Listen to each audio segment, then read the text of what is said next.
हाँ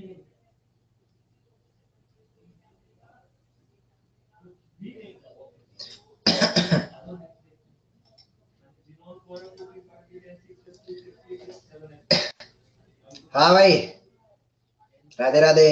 राधे राधे सभी कुड़ी मुंडे ने। सत श्री अकाल भाई, चौधरी का राम राम। जनता कैसी है? जनता की क्या हाल चाल है भाई? तो बदिया, चलो बदिया है तो सिनेमा भी बढ़ रहा है, अपना पंडाल बढ़ रहा है।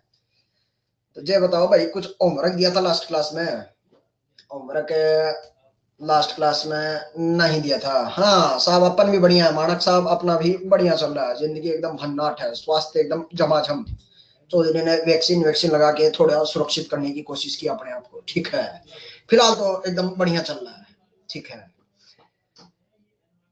तो बुड़बक क्या बोलता है, सिनेमा शुरू करें हैं?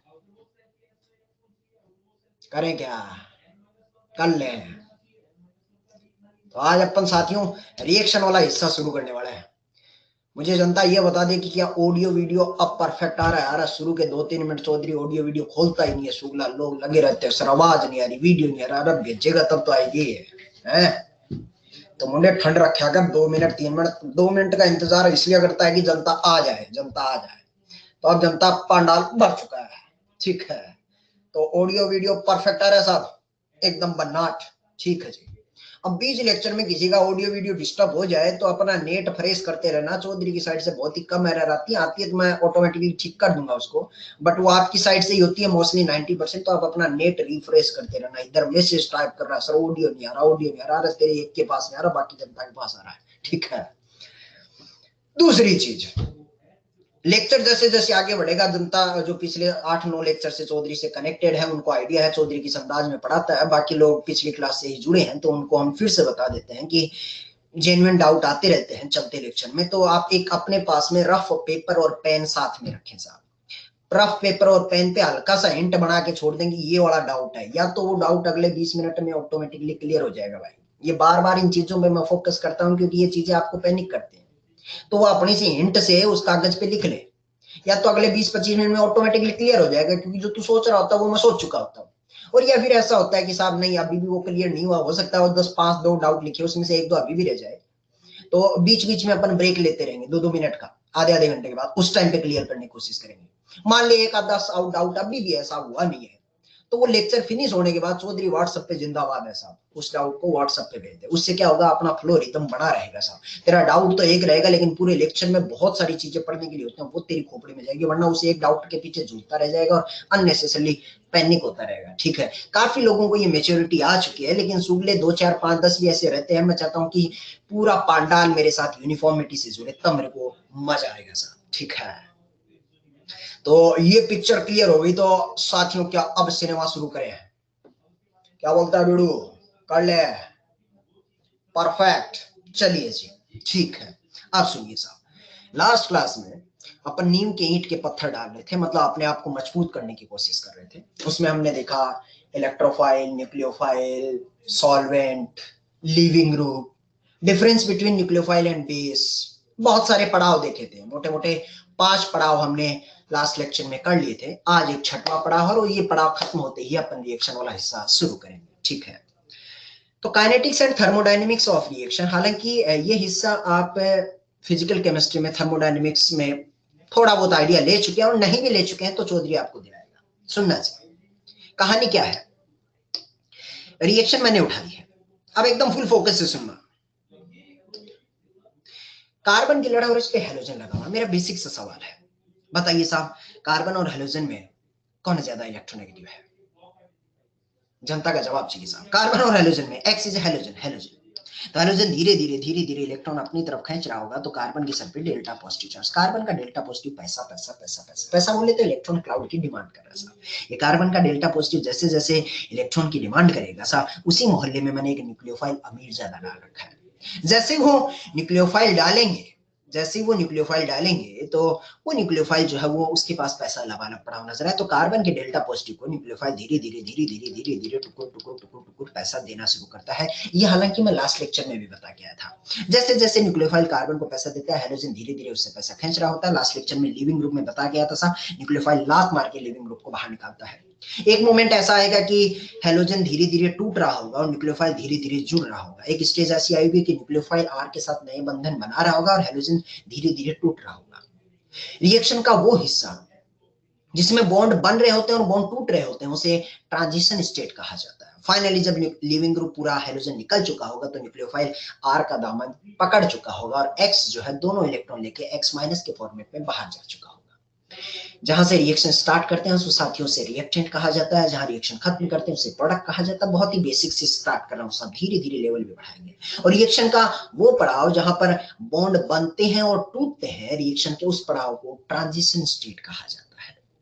किसी भी रिएक्शन को जब आप करवाते हैं रिएक्टेंट से प्रोडक्ट की साइड जब जाते हैं तो रिएक्शन की ऊर्जा में कुछ बदलाव होता है, एनर्जी में कुछ चेंज आता है।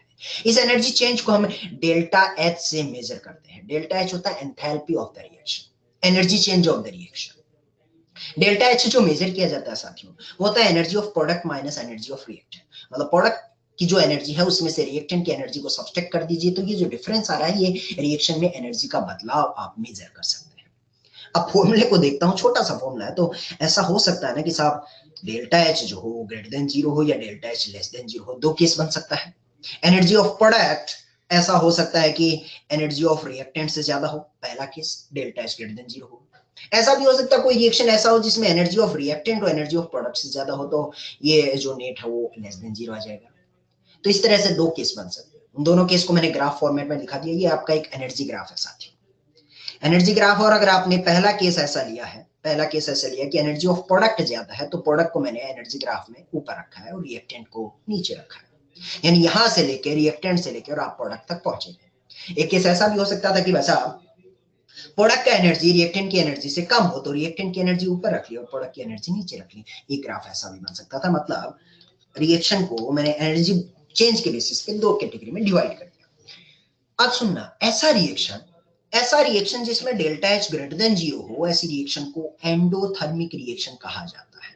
और ऐसा रिएक्शन जिसमें delta H less than zero हो से एक्सोथर्मिक रिएक्शन कहा जाता है। एंडोथर्मिक रिएक्शन कहने का मतलब रिएक्टेंट से फाइनल प्रोडक्ट तक पहुंचे तो प्रोडक्ट का एनर्जी ज्यादा है, मतलब रिएक्टेंट का एनर्जी कम था और प्रोडक्ट का एनर्जी ज्यादा है। इसका मतलब रिएक्टेंट को कुछ एनर्जी सप्लाई करनी पड़ी होगी तभी तो वो हायर एनर्जी प्रोडक्ट तक पहुंचा है। यानी कहते हैं एंडोथर्मिक रिएक्शन में एनर्जी हैज टू सप्लाई। और एक्सोथर्मिक बोले तो रिएक्टेंट से प्रोडक्ट की एनर्जी कम है, इसका मतलब रिएक्टेंट ने शायद कुछ एनर्जी रिलीज की होगी और तब जाके वो प्रोडक्ट में तब्दील हुआ होगा। मतलब एक्सोथर्मिक रिएक्शन में एनर्जी रिलीज होती है।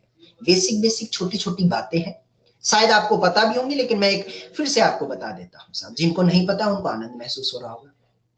अब जब आप रिएक्टेंट से प्रोडक्ट की साइड पहुंचते हैं साथियों तो आपको एक ही पहाड़ कवर करना पड़ता है। रिएक्टेंट से प्रोडक्ट की साइड गए तो एक ऊंचा पहाड़ कवर करना पड़ता है। ये जो पहाड़ की एनर्जी है साहब इसे एक्टिवेशन एनर्जी कहा जाता है। ये जो पहाड़ को चढ़ने में आपको तकलीफ महसूस हो रही है इसे एक्टिवेशन एनर्जी EA से इंडिकेट करते हैं। चाहे आप इधर से ले लीजिए एंडोथर्मिक या एक्सोथर्मिक में ले लीजिए। जो पहाड़ की ऊंचाई है रिएक्टेंट से लेकर रेफरेंस लाइन से लेकर रिएक्टेंट की और जो चोटी की ऊंचाई है, ये जो ऊंचाई है, ये जो पहाड़ कवर करने में आपको तकलीफ महसूस होती है इसका नाम होता है एक्टिवेशन एनर्जी। लोग कहा भी करते हैं activation energy is the minimum amount of energy, minimum amount of energy required by reactant molecule to convert into the product. मतलब रिएक्टेंट मॉलिक्यूल को कुछ मिनिमम अमाउंट ऑफ एनर्जी वो चाहिए कि वो ग्लूकोन डी उसको मिलेगा, उसके फेफड़ों में ग्लूकोन डी डालेगा तो उतनी अमाउंट ऑफ एनर्जी वो पाएगी तभी उस पहाड़ को चढ़ पाएगा साहब। यानी ये जो पहाड़ को कवर करने के लिए minimum amount of energy reactant molecule को चाहिए, उस रिएक्टेंट की मिनिमम अमाउंट ऑफ एनर्जी जो रिक्वायर्ड है उसका टेक्निकल नाम होता है साहब activation energy, symbolize by EA। Reactant से प्रोडक्ट की साइड जो जाते हैं तो ऊपर जो पहाड़ की चोटी बनती है, इस चोटी पे बैठता अपना ट्रांजिशन स्टेट। ट्रांजिशन स्टेट अभी भी बताया सा, बोले तो रिएक्टेंट से जब प्रोडक्ट की साइड जाते हैं तो बीच राह में जहां पर बॉन्ड का बनना और बॉन्ड का टूटना दिखाया जाता है उसे ट्रांजिशन स्टेट कहा जाता है। मतलब यहाँ रिएक्टेंट है, यहाँ प्रोडक्ट है और पहाड़ की ऊंचाई पे ट्रांजिशन स्टेट बैठता है। यानी रिएक्टेंट से प्रोडक्ट को कन्वर्ट करने में जो पहाड़ की ऊंचाई आपको कवर करनी पड़ती है उतनी minimum amount of energy reactant के फेफड़ों में ग्लूकोन डी डालना पड़ता है। उस जो ग्लूकोन डी की मात्रा डाली है उसे उसकी एक्टिवेशन एनर्जी ई कहा जाता है। बात समझ आ गई साथियों? ये छोटा सा बेसिक था जो मैंने अपने आप का मजबूत किया। करते करते करते करते मेरे दिल में ये ख्याल आया कि साहब ये जो रिएक्टेंट से प्रोडक्ट की साइड में जा रहा हूं, पहाड़ आपने दिखा दिया मुझे, मेरे मन में ख्याल ये आया कि ये जो ग्राफ है आपका, ये जो ग्राफ है रिएक्टेंट से प्रोडक्ट की साइड में, मुझे प्रोडक्ट जल्दी और ज्यादा मात्रा में चाहिए। I need product faster. मेरा एम है ये, आई नीड प्रोडक्ट फास्टर। मतलब आप रिएक्टेंट से प्रोडक्ट में जा रहे हैं, मिनिमम अमाउंट ऑफ एनर्जी दे दी और प्रोडक्ट में तब्दील हो गया, ये एक आम रिएक्शन हो गया। लेकिन मेरा मकसद है मुझे प्रोडक्ट जल्दी जल्दी मिलना चाहिए, फास्टली फास्टली मिलना चाहिए। अगर आपको प्रोडक्ट फास्टली फास्टली चाहिए, यानी इनडायरेक्टली कह सकते हैं आप रेट ऑफ रिएक्शन फास्टर चाहते हैं। रेट ऑफ रिएक्शन यही होता है कि प्रोडक्ट कितना जल्दी या कितना स्लो मिल रहा है, उसको रेट ऑफ रिएक्शन कहा जाता है। अगर आपको प्रोडक्ट फास्टर चाहिए साथियों, तो मैं बोलूंगा रिएक्टेंट प्रोडक्ट में तभी तब्दील होता है जब ये पहाड़ को कवर करता है। एक बार रिएक्टेंट को हिमालय पार करना पड़ रहा, बहुत ऊंचा पहाड़ पार करना पड़ रहा है, उसके फेफड़ों में बहुत ज्यादा एनर्जी डालनी पड़ेगी। और एक बार ऐसा हो कि छोटा डूंगरी पार करना पड़ रहा, छोटा अपने गांव वाला छोटा सा पहाड़ पार करना पड़ रहा है, एक हिमालय की चोटी पार करनी पड़ रही है। बता बिड़ू किसको पार करना आसान है, हिमालय की चोटियों को या अपने गांव वाले छोटी डूंगरी को? छोटे पहाड़ को। छोटे पहाड़ को जितना पहाड़ छोटा होगा, जितना ये पहाड़ की ऊंचाई छोटी होगी, उतना आपको जल्दी कवर करेगा और उतना जल्दी रिएक्टेंट प्रोडक्ट में तब्दील हो जाएगा। यानी अगर आपको प्रोडक्ट जल्दी चाहिए, जो मेरा मकसद था अगले पेज में, तो मैं बोलूंगा साथियों इस पहाड़ की ऊंचाई को कम कीजिए। पहाड़ की ऊंचाई को कम करना है, इनडायरेक्टली बोल रहा हूं, एक्टिवेशन एनर्जी को कम कीजिए। इन के इन प्रकारेण अगर आपने एक्टिवेशन एनर्जी कम कर दी है तो चोटी छोटी हो जाएगी, चोटी छोटी हो जाएगी तो प्रोडक्ट जल्दी और ज्यादा मात्रा में मिलेगा। मतलब यही ग्राफ अगर आपको ऐसा मिल जाता कि ये पहाड़ छोटा हो जाता, जो मैं ग्रीन मार्क में डॉट डॉट करके दिखा रहा हूं, तो साहब आपका पहाड़ छोटा होगा, पहाड़ छोटा होगा तो फिर प्रोडक्ट जल्दी और ज्यादा मात्रा में देखने को मिलेगा। यानी एक्टिवेशन एनर्जी को कम कर लीजिए, पहाड़ छोटा हो जाएगा। तभी सवाल उठता है साहब पहाड़ को छोटा कैसे करूं? तो पहाड़ पे कौन बैठा है? Transition state. मैं तो कहूंगा कि पहाड़ की चोटी को छोटा करना है तो ट्रांजिशन स्टेट को स्टेबलाइज कर लीजिए। हाँ, बचपन में मैंने सीखा है stability is inversely proportional to energy. यानी अगर किसी की स्टेबिलिटी बढ़ गई है तो एनर्जी ग्राफ में नीचे आ जाएगा। जिसके पास एनर्जी होती है उसके पास स्टेबिलिटी नहीं होती, और जिसके पास स्टेबिलिटी होती है उसके पास एनर्जी नहीं होती। दुनिया का भी यही उसूल है, energy is inversely proportional to stability. यानी अगर आपने एनर्जी ग्राफ में ट्रांजिशन स्टेट को खींच के नीचे ले आओगे तो ट्रांजिशन स्टेट स्टेबलाइज हो जाएगी, पहाड़ छोटा हो जाएगा, एक्टिवेशन एनर्जी कम लगेगी और प्रोडक्ट जल्दी और ज्यादा मात्रा में मिलेगा। यानी प्रोडक्ट जल्दी और ज्यादा मात्रा में चाहिए तो इन के इन प्रकार ट्रांजिशन स्टेट को नीचे लाना पड़ेगा। ले आते हैं। लेकिन साथियों तभी दिव्य ज्ञान प्राप्त होता है मुझे कि ट्रांजिशन स्टेट तो कुछ होता ही नहीं है, ये महज एक थ्योरेटिकल कंसेप्ट है, महज किताबों में पाया जाता है।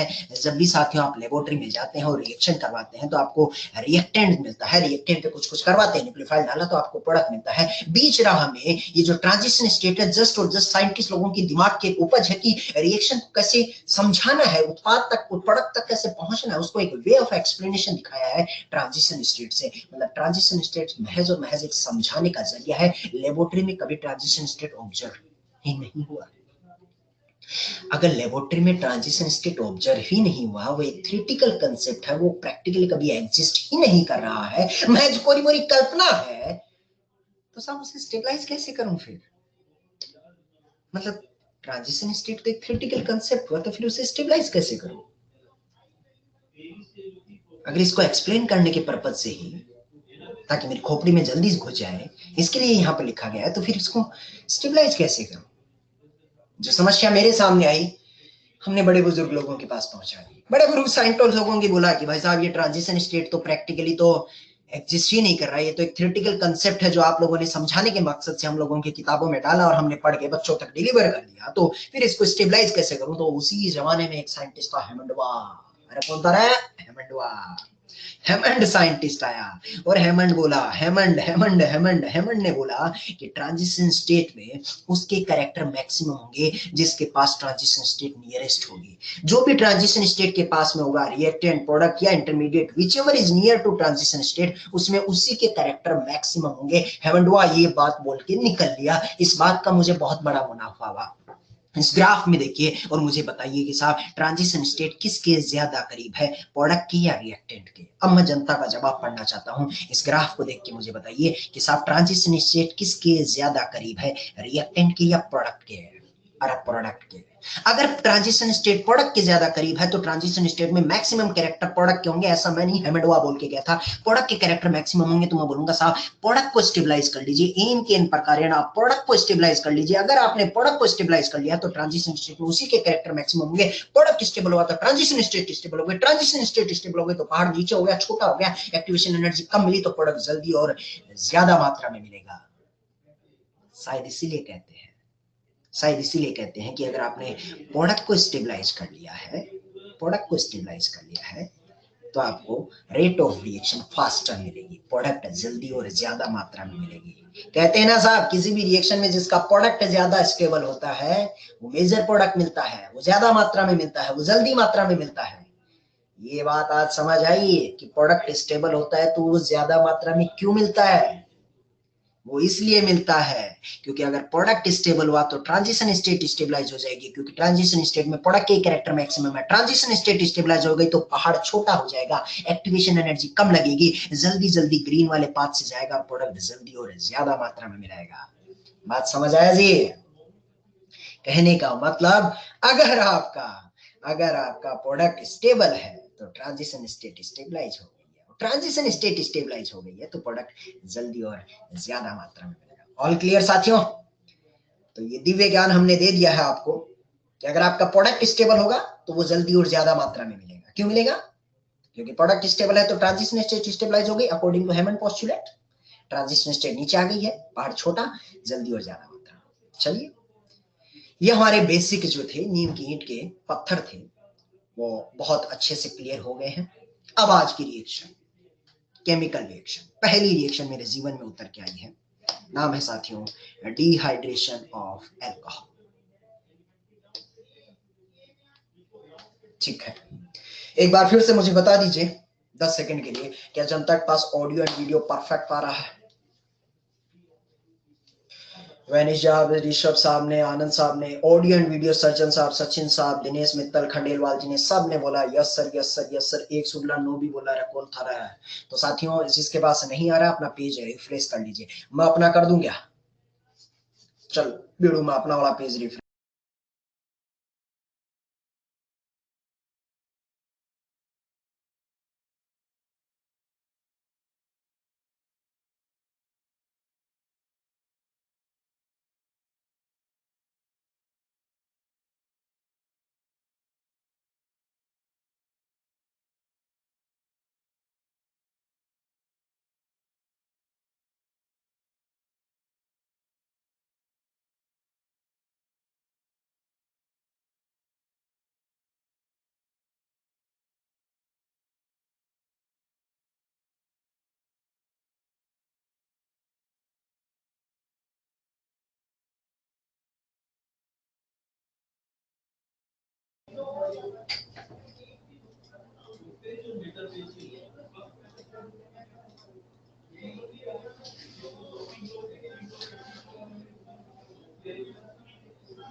हाँ जी, क्या परफेक्ट आया जनता के पास?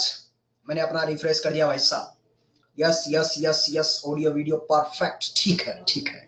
तो अब अपन बढ़ते हैं पहली रिएक्शन की तरफ। सुकून से सुनते रहें, आनंद आएगा। ठीक है जी,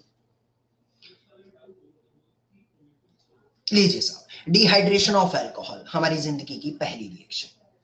इस रिएक्शन की तरफ देखता हूं तो आप सुनना सा, अगले 10 से 15 मिनट आपको कुछ नहीं लिखना है, चैट से उंगलियां हटा लीजिए साथियों, चैट से उंगलियां हटा लीजिए, इसमें आपका भला है, आपका भला ही चाहता हूं, क्योंकि अननेसेसरी कुछ लिखेगा और तेरा खुद का रिदम टूट जाएगा, तब तक मैं 2 लाइनें बोल के आगे निकल चुकाऊंगा, फिर उसको पकड़ता बैठता रहेगा। ठीक है, तो लिखने में समय जाया ना करें, एडवाइस दी थी पेपर पे लिखना है, पेन से लिखना और लेक्चर के लास्ट में। ठीक है, तब तक सुनता रहे, सुनने से अगले 15-20 मिनट में, क्योंकि एक चीज को साथियों अगर आपने ऑब्जर्व किया होगा पिछले 10 से 12 लेक्चर में, तो एक चीज को 2-2 3-3 बार रिपीट कर देता हूं। तो पहली बार में नहीं पकड़ पाया, दूसरी में पकड़ लेगा, दूसरी में नहीं पकड़ा, तीसरी में पकड़ लेगा, तो ठंड रहा। ठीक है, तो चलिए साहब, डिहाइड्रेशन ऑफ अल्कोहल। इस रिएक्शन में होता क्या है कि अल्कोहल से अपन पहुंचते हैं एल्कीन पे, अल्कोहल से एल्कीन बनाया है, टुकुर टुकुर टुकुर टुकुर देखता रहा, तो क्या आपको एहसास हो रहा है रिएक्टेंट से जब प्रोडक्ट की साइड जा रहे हैं तो कुछ भाग रहा है, कुछ हट रहा है, क्या OH हट रहा है। ना केवल OH हट रहा है साथियों, मैं आपको और गौर से बता देता हूं, इस कार्बन का एक हाइड्रोजन भी हट रहा है, कार्बन का हाइड्रोजन और बाजू वाले कार्बन का OH, वो दोनों हट के और ये एल्कीन बना रहे हैं, क्योंकि आपको पता होगा इस कार्बन पे अभी 2 ही हाइड्रोजन है, इनिशियल 3 थे, मतलब यहाँ से एक हाइड्रोजन भी गायब हुआ है। रिएक्टेंट से जब प्रोडक्ट की साइड जा रहा था तो OH और H भाग रहे हैं, एलिमिनेट हो रहे हैं, हट रहे हैं। ऐसी रिएक्शन जिसमें से रिएक्टेंट में से कुछ हट के और फिर प्रोडक्ट मिलता है, ऐसी रिएक्शन को एलिमिनेशन रिएक्शन कहा जाता है। एलिमिनेशन मतलब कुछ एलिमिनेट हुआ है। और इस एलिमिनेशन रिएक्शन में थोड़ा और गौर फरमा के देखूं तो पता चलता है रिएक्टेंट की साइड से आपने एक सिग्मा OH वाला, एक सिग्मा H वाला, रिएक्टेंट की साइड से आपने 2 सिग्मा बॉन्ड ब्रेक किए हैं, 2 सिग्मा ब्रेक किया है, 2 सिग्मा बॉन्ड ब्रेक किया है। क्या क्या बदलाव हो रहा है मैं ये देखना चाहता हूं। और प्रोडक्ट की साइड जाते हैं तो महज और महज एक मरियल पाई बॉन्ड बन रहा है, एक वीक पाई बॉन्ड बनता हुआ नजर आ रहा है। यानी एलिमिनेशन रिएक्शन इसमें जब देखा तो रिएक्टेंट की साइड से 2 मजबूत बॉन्ड, ये बॉन्ड बना हुआ है और इसको ऐसा सा मुक्का मार के और बॉन्ड तोड़ना पड़ रहा है, 2 मजबूत बॉन्ड को तोड़ना पड़ रहा है, और प्रोडक्ट की साइड एक मरियल पाई बॉन्ड बनता हुआ नजर आ रहा है, एक वीक सा पाई बॉन्ड। ओवरऑल मुझे बताइए सिस्टम में एनर्जी निकलेगा या देना पड़ेगा? अब जनता का जवाब चाहिए साहब मुझे इस मोमेंट पे। रिएक्टेंट की साइड से 2 मजबूत सिग्मा तोड़ना पड़ रहा है, एनर्जी सप्लाई करना पड़ेगा, क्योंकि प्रोडक्ट की साइड तो उतना मजा आ ही नहीं रहा, एक वीक सा पाई बॉन्ड बन रहा है। बताइए साहब ओवरऑल सिस्टम ऊर्जा निकालेगा, एनर्जी रिलीज करेगा या देना पड़ेगा? अरे हाथ को तोड़ने के लिए मुक्का मारना पड़ेगा कि नहीं पड़ेगा? बताओ भाई, पड़ेगा। यानी कहते हैं elimination reaction favours at high temperature. आप ट्राइंगल जो बनाया है यानी मैंने आग लगाया है साहब, बोले तो एलिमिनेशन रिएक्शन के लिए मजबूत सिग्मा तोड़ के वीक पाई बॉन्ड बनाया है, मतलब आपको एनर्जी सप्लाई करनी पड़ेगी तभी ये रिएक्शन पॉसिबल हो पाएगी, प्रोडक्ट तक पहुंच पाएगी। तो कहा जाता है elimination reaction favours at high temperature, triangle is the symbol of heat. बोले तो आग लगाएंगे तभी रिएक्टेंट से प्रोडक्ट तक पहुंच पाएंगे। लिखना कुछ नहीं है, सब कुछ लिखा हुआ है इसमें। दूसरी चीज, और टुकुर टुकुर टुकुर टुकुर देखता रहा तो पता चलता है कि साहब इस रिएक्टेंट से जब प्रोडक्ट की साइड गया तो OH को मैंने भगाया है। साथियों क्या आपको याद आता है लास्ट लेक्चर में हम पढ़ रहे थे कार्बन की लड़ पे OH जब होता है that is not a leaving group. OH is not a leaving group, वो नहीं जाएगा। दुनिया के 3 बेहतरीन लिविंग ग्रुप हुआ करते थे, सबसे बेस्ट वाला, मॉडरेट वाला और सबसे घटिया वाला। OH is not a leaving group, लेकिन आप तो OH को ही भगा रहे हैं, ऐसा कैसे संभव हो सकता है? यानी OH अपने आप तो नहीं जाएगा। यानी अगर इस OH को लिविंग ग्रुप भगा के और प्रोडक्ट में तब्दील करना है तो ये अपने आप तो नहीं भागेगा, फिर क्या करना पड़ेगा? अब मैं जनता का जवाब चाहता हूँ साहब, अगर इस OH को भगाना है तो अब मुझे जनता जवाब दीजिए, जिन्होंने लास्ट लेक्चर ठीक ठीक पढ़ा, क्या करना पड़ेगा? अरे जनता ने बोला, सृष्टि जी ने बोला कि साहब H+ चुटकी भर डाल के डालना पड़ेगा। बिल्कुल साहब, यानी ये OH अपने आप नहीं जाएगा, अगर इसे ले जाना है तो पहले इस पे चुटकी भर H+ डालिए, जैसे ये चुटकी भर H+ डालेंगे तो ये फिर OH पे जाके अटैक करेगा, फोटो बनेगा ROH2 पॉजिटिव, ऑक्सीजन गुस्साएगा, तब जाके वो कार्बन से पैसा लेके बाहर भागेगा। यानी कि डिहाइड्रेशन ऑफ अल्कोहल, ना केवल आपको आग सप्लाई करनी पड़ेगी बल्कि बीकर में आपको H+ भी डालना पड़ेगा, चुटकी भर बीकर में आपको H+ भी डालना पड़ेगा। ठीक है, यानी अगर आपको अल्कोहल से एल्कीन बनाना है साथियों, तो दो कंडीशन लेनी पड़ेगी। एक आपको हाई टेम्परेचर रखना पड़ेगा और एक आपको एसिडिक मीडियम रखना पड़ेगा, H+ डालना पड़ेगा, तभी वो OH लिविंग ग्रुप बन के बाहर जाएगा। यानी रिएक्टेंट से प्रोडक्ट जाने के लिए दो कंडीशन। बाजार जाओगे और बोलेगो साहब 1 किलो H+ दीजिए, बढ़िया बोलेगा H+ डायरेक्टली नहीं मिलता है। अगर आपको H+ लेना ही है तो कोई भी एसिड ले जाइए और उस एसिड को ले जाके वहां से H+ गेन कर लीजिएगा। मतलब बाजार जाओगे तो H+ आपको डायरेक्टली ना मिलेगा, वो आपको H2SO4 दे देगा, कोई भी एसिड दे देगा और बोलेगा इस एसिड से आप H+ गेन कर लीजिए। यानी अल्कोहल पे एसिडिक मीडियम डालिए और आग डालिए तो वो अल्कोहल आपका चंद लम्हों के बाद एल्कीन में तब्दील हो जाता है। साहब इस रिएक्शन का नाम होता है डिहाइड्रेशन ऑफ अल्कोहल। दिल में अभी भी खलबली है। खलबली ये है कि साहब ये तो समझ गया आग डालना पड़ेगा, एसिडिक मीडियम डालना पड़ेगा, लेकिन अभी भी अल्कोहल से एल्कीन तक गया तो गया कैसे? देवी चमत्कार हुआ कैसे? तो इस चमत्कार को समझने के लिए हम पढ़ते हैं रिएक्शन की मैकेनिज्म। रिएक्शन का वो हिस्सा होता है जिसमें आप रिएक्टेंट से प्रोडक्ट तक का जाने का सफर एक्सप्लेन किया जाता है, उसे रिएक्शन की मैकेनिज्म कहा जाता है। रिएक्टेंट से प्रोडक्ट तक कैसे पहुंचे, इस बात को एक्सप्लेन करने के लिए जिस टेक्निकल नाम दिया जाता है उसे कहा जाता है रिएक्शन का मैकेनिज्म। चलिए समझते हैं, सफर शुरू करते हैं कैसे रिएक्टेंट से प्रोडक्ट तक पहुंचे। सबसे पहले तो आपने बीकर में H2SO4 डाला होगा। मुझे बताइए H2SO4 आपको क्या देने वाला साथियों? H2SO4 का क्या काम है बिड़ू? H+। बोले तो H2SO4 ने तेरे को दिया क्या? H+। H2SO4 ने H+ दिया। अब बीकर में H+ डाल दिया और बीकर में अल्कोहल भी पड़ा है। अल्कोहल के साथ H+ डाला। H+ को देख, आप खुद सोचना साहब, आपकी अप्रोच डेवलप करवा रहा हूं, मैकेनिज्म हम खुद बनाएंगे मिलकर। H+ गरीब है, पैसे की जरूरत है, इलेक्ट्रॉन डेफिशिएंट है, गरीब आजू बाजू टुकुर पैसे की डिमांड करने लगा। तो पता चलता है ऑक्सीजन जब पानी की स्ट्रक्चर बनाता है तो ऑक्सीजन जब जब दो बॉन्ड बनाता है, इसके सर पे एक नहीं दो लोन पे रहता है। हाँ साथियों, ये जो ऑक्सीजन है दो बॉन्ड बना रखे, एक सिग्मा बॉन्ड एक हाइड्रोजन के साथ, तो इस ऑक्सीजन के सर पे एक नहीं दो लोन पेयर पड़ा रहा। ऑक्सीजन के सर पे संपत्तियां लबालब पड़े हुए नजर आई। फटेक से H+ जाके ऑक्सीजन के लॉन पेयर पे हमला कर देता है। ऑक्सीजन भी दया भरी निगाहों से गरीब H+ को पैसा दे देता है। दया खाके H+ को पैसा दिया तो अगला फोटो क्या बनता है देखना। कार्बन का लड़ ऑक्सीजन ने H+ को पैसा दिया, ऑक्सीजन के सर पे पॉजिटिव चार्ज। जैसे ही ऑक्सीजन के सर पे पॉजिटिव चार्ज आ जाता है, ऑक्सीजन कहता है पूरी पीरियोडिक टेबल में फ्लोरीन के बाद हम बेताज बादशाह इलेक्ट्रोनेगेटिविटी के और हमारे सर पे पॉजिटिव चार्ज। ऑक्सीजन गुस्से से आग बबूला हो गया। ऑक्सीजन को जैसे ही गुस्सा आता है, अपना गुस्सा उसी मरियल हाइड्रोजन पे वापस निकालता है और हाइड्रोजन के वापस इलेक्ट्रॉन छीन लेता है और रिएक्शन बैकवर्ड चली जाती है। रिएक्शन फिर से बैकवर्ड गई, बीकर में फिर से H+ पड़ा है, फिर से ऑक्सीजन के लोन पे अटैक करेगा, फिर से फॉरवर्ड आई, फॉरवर्ड बैकवर्ड ऐसा चलता रहा। अब ऑक्सीजन को थक हार के नया रास्ता तलाशना पड़ेगा। सबसे पहले तो ऑक्सीजन हाइड्रोजन से ही पैसा खींचेगा क्योंकि उसका बॉन्ड वीक है, हाइड्रोजन की ईएन कम है तो उससे पैसा खींचना आसान है, तो खींचेगा और वापस बैकवर्ड चले जाएगा।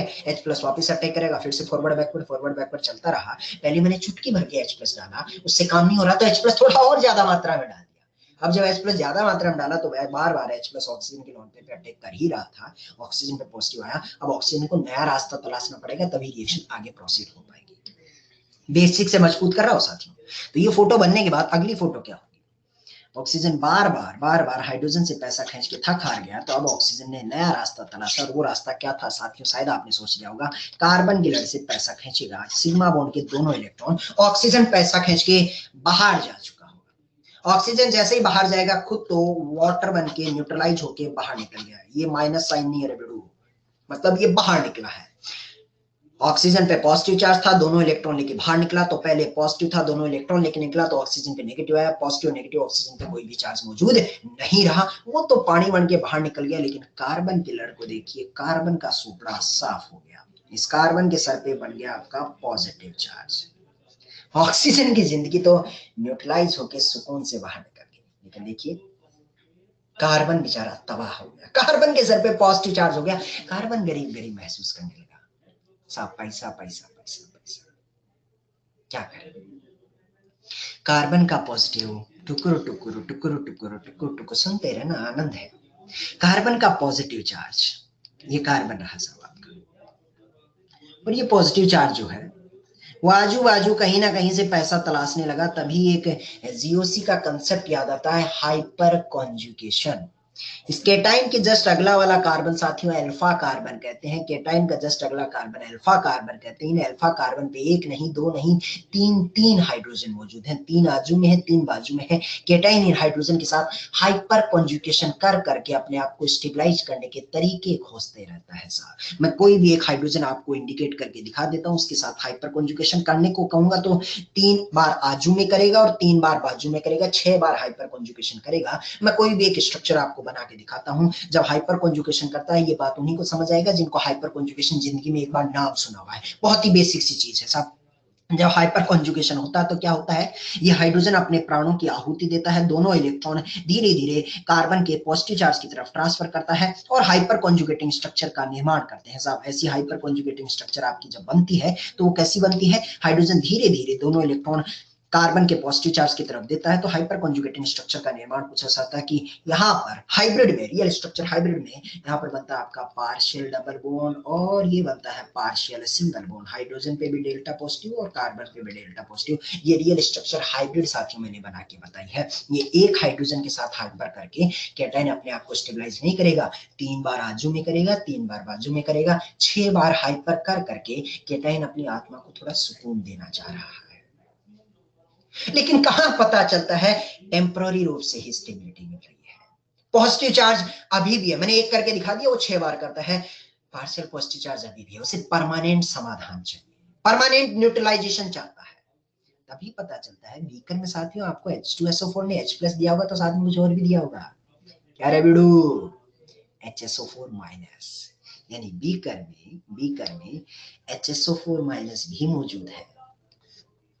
अगर आपका बीकर में HSO4- मौजूद है तो अब HSO4- देखना नेगेटिव चार्ज है, ये नेगेटिव रियल स्ट्रक्चर में इस हाइड्रोजन के पॉजिटिव को भी पैसा दे सकता है, इस कार्बन के पॉजिटिव को भी पैसा दे सकता है। HSO4- कार्बन के पॉजिटिव पे भी अटैक कर सकता है, हाइड्रोजन के पॉजिटिव को भी पैसा दे सकता है। लेकिन बाद में सुनते हैं कि अगर कोई अमीर ज्यादा H+ को पैसा देता है तो उस अमीर ज्यादा का नाम बेस होता है। अगर कोई अमीर ज्यादा H+ को छोड़ के किसी भी गरीब को पैसा देता है तो उसका नाम न्यूक्लियोफाइल होता है। अगर ये बेस की तरह काम करता है तो H+ को पैसा देगा, अगर ये न्यूक्लियोफाइल की तरह काम करता है तो कार्बन को पैसा देगा। लेकिन जिंदगी में मैंने एक चीज बचपन से सुनी कि दुनिया में कोई रिएक्शन हो ना हो, एसिड बेस सबसे फास्ट होती है। दुनिया में सबसे फास्टेस्ट रिएक्शन क्या होती है, एसिड बेस। यानी मुझे बता HSO4- पहले पैसा किसको देगा, दे वो H+ को भी सकता है, कार्बन को भी दे सकता है, लेकिन पहले पैसा किसको देगा, जहां फास्टर होगी, यानी पहले पैसा किसको देगा रहा है, H+ को। जब H+ को HSO4- पैसा देगा तो वीडियो देखना क्या होगा, HSO4- ने HSO4- ने H+ को पैसा दिया, H+ को पैसा दिया, इसका मतलब दोनों इलेक्ट्रॉन यहीं रह गए हैं। ये कार्बन वाले इस कार्बन हाइड्रोजन बॉन्ड के दोनों इलेक्ट्रॉन कार्बन के पास ही रह गए। थोड़ी देर के बाद HSO4- H+ को झपट के यहां से रवाना हो जाएगा, H+ को पकड़ेगा और बाहर, ध्यान रहे H+ को, यानी दोनों इलेक्ट्रॉन वहीं रह गए, वो तो खुद तो बन जाएगा HSO4- और H+ H2SO4+। ऊपर वाला हिस्सा देखना, ऊपर वाला हिस्सा आपको ऐसा आएगा, मैं समझाने के मकसद से लिख रहा हूं, बाकी डायरेक्टली बनाऊंगा। ऊपर वाले हिस्से में इस कार्बन पे रहेगा पॉजिटिव चार्ज और इस कार्बन के पास दोनों इलेक्ट्रॉन रहेंगे तो इसके पास रहेगा नेगेटिव चार्ज। यानी आप बनाएंगे साथियों यहाँ पॉजिटिव चार्ज और बाजू वाले कार्बन पे नेगेटिव चार्ज। नेगेटिव क्यों बनाया बेडू, क्योंकि यहाँ तो पॉजिटिव था, ये H+ जब है HSO4- लेके भागा तो दोनों इलेक्ट्रॉन इसी कार्बन के पास रह गए, तो इस कार्बन पे बना नेगेटिव, इस पे रहा पॉजिटिव। आगे क्या करना रहे, नेगेटिव पॉजिटिव ने दोनों ने एक दूसरे की तरफ टुकुर टुकुर टुकुर टुकुर देखा, दोनों न्यूट्रलाइज होना चाहते हैं, तुझे मेरी जरूरत मुझे तेरी जरूरत, और दोनों ने मिला लिया डबल बॉन्ड। ये ले भाई अगला फोटो बन के तैयार हो गया, ये तेरा बन गया एल्कीन। समझ आया जी, 3 स्टेप में काम हुआ है। लास्ट वाली स्टेप में HSO4- H+ के साथ एक बार फिर से एसिड बेस रिएक्शन ही कर रहा है। एसिड बेस, हाँ बेस ही तो है जो H+ को पैसा दे रहा है। बहुत तेजी से होते हुए फाइनली आप यहाँ तक प्रोडक्ट बना देंगे। देखिए साथियों, जो हम बनाना चाहते थे क्या वो हमारा बनके तैयार हो गया है, बिल्कुल तैयार हो गया है। हम चाहते थे कि अल्कोहल से हम एल्कीन तक पहुंचे, तो हमने ये 3 स्टेप में काम किया है। देखिए फाइनल एल्कीन तक पहुंचे हैं।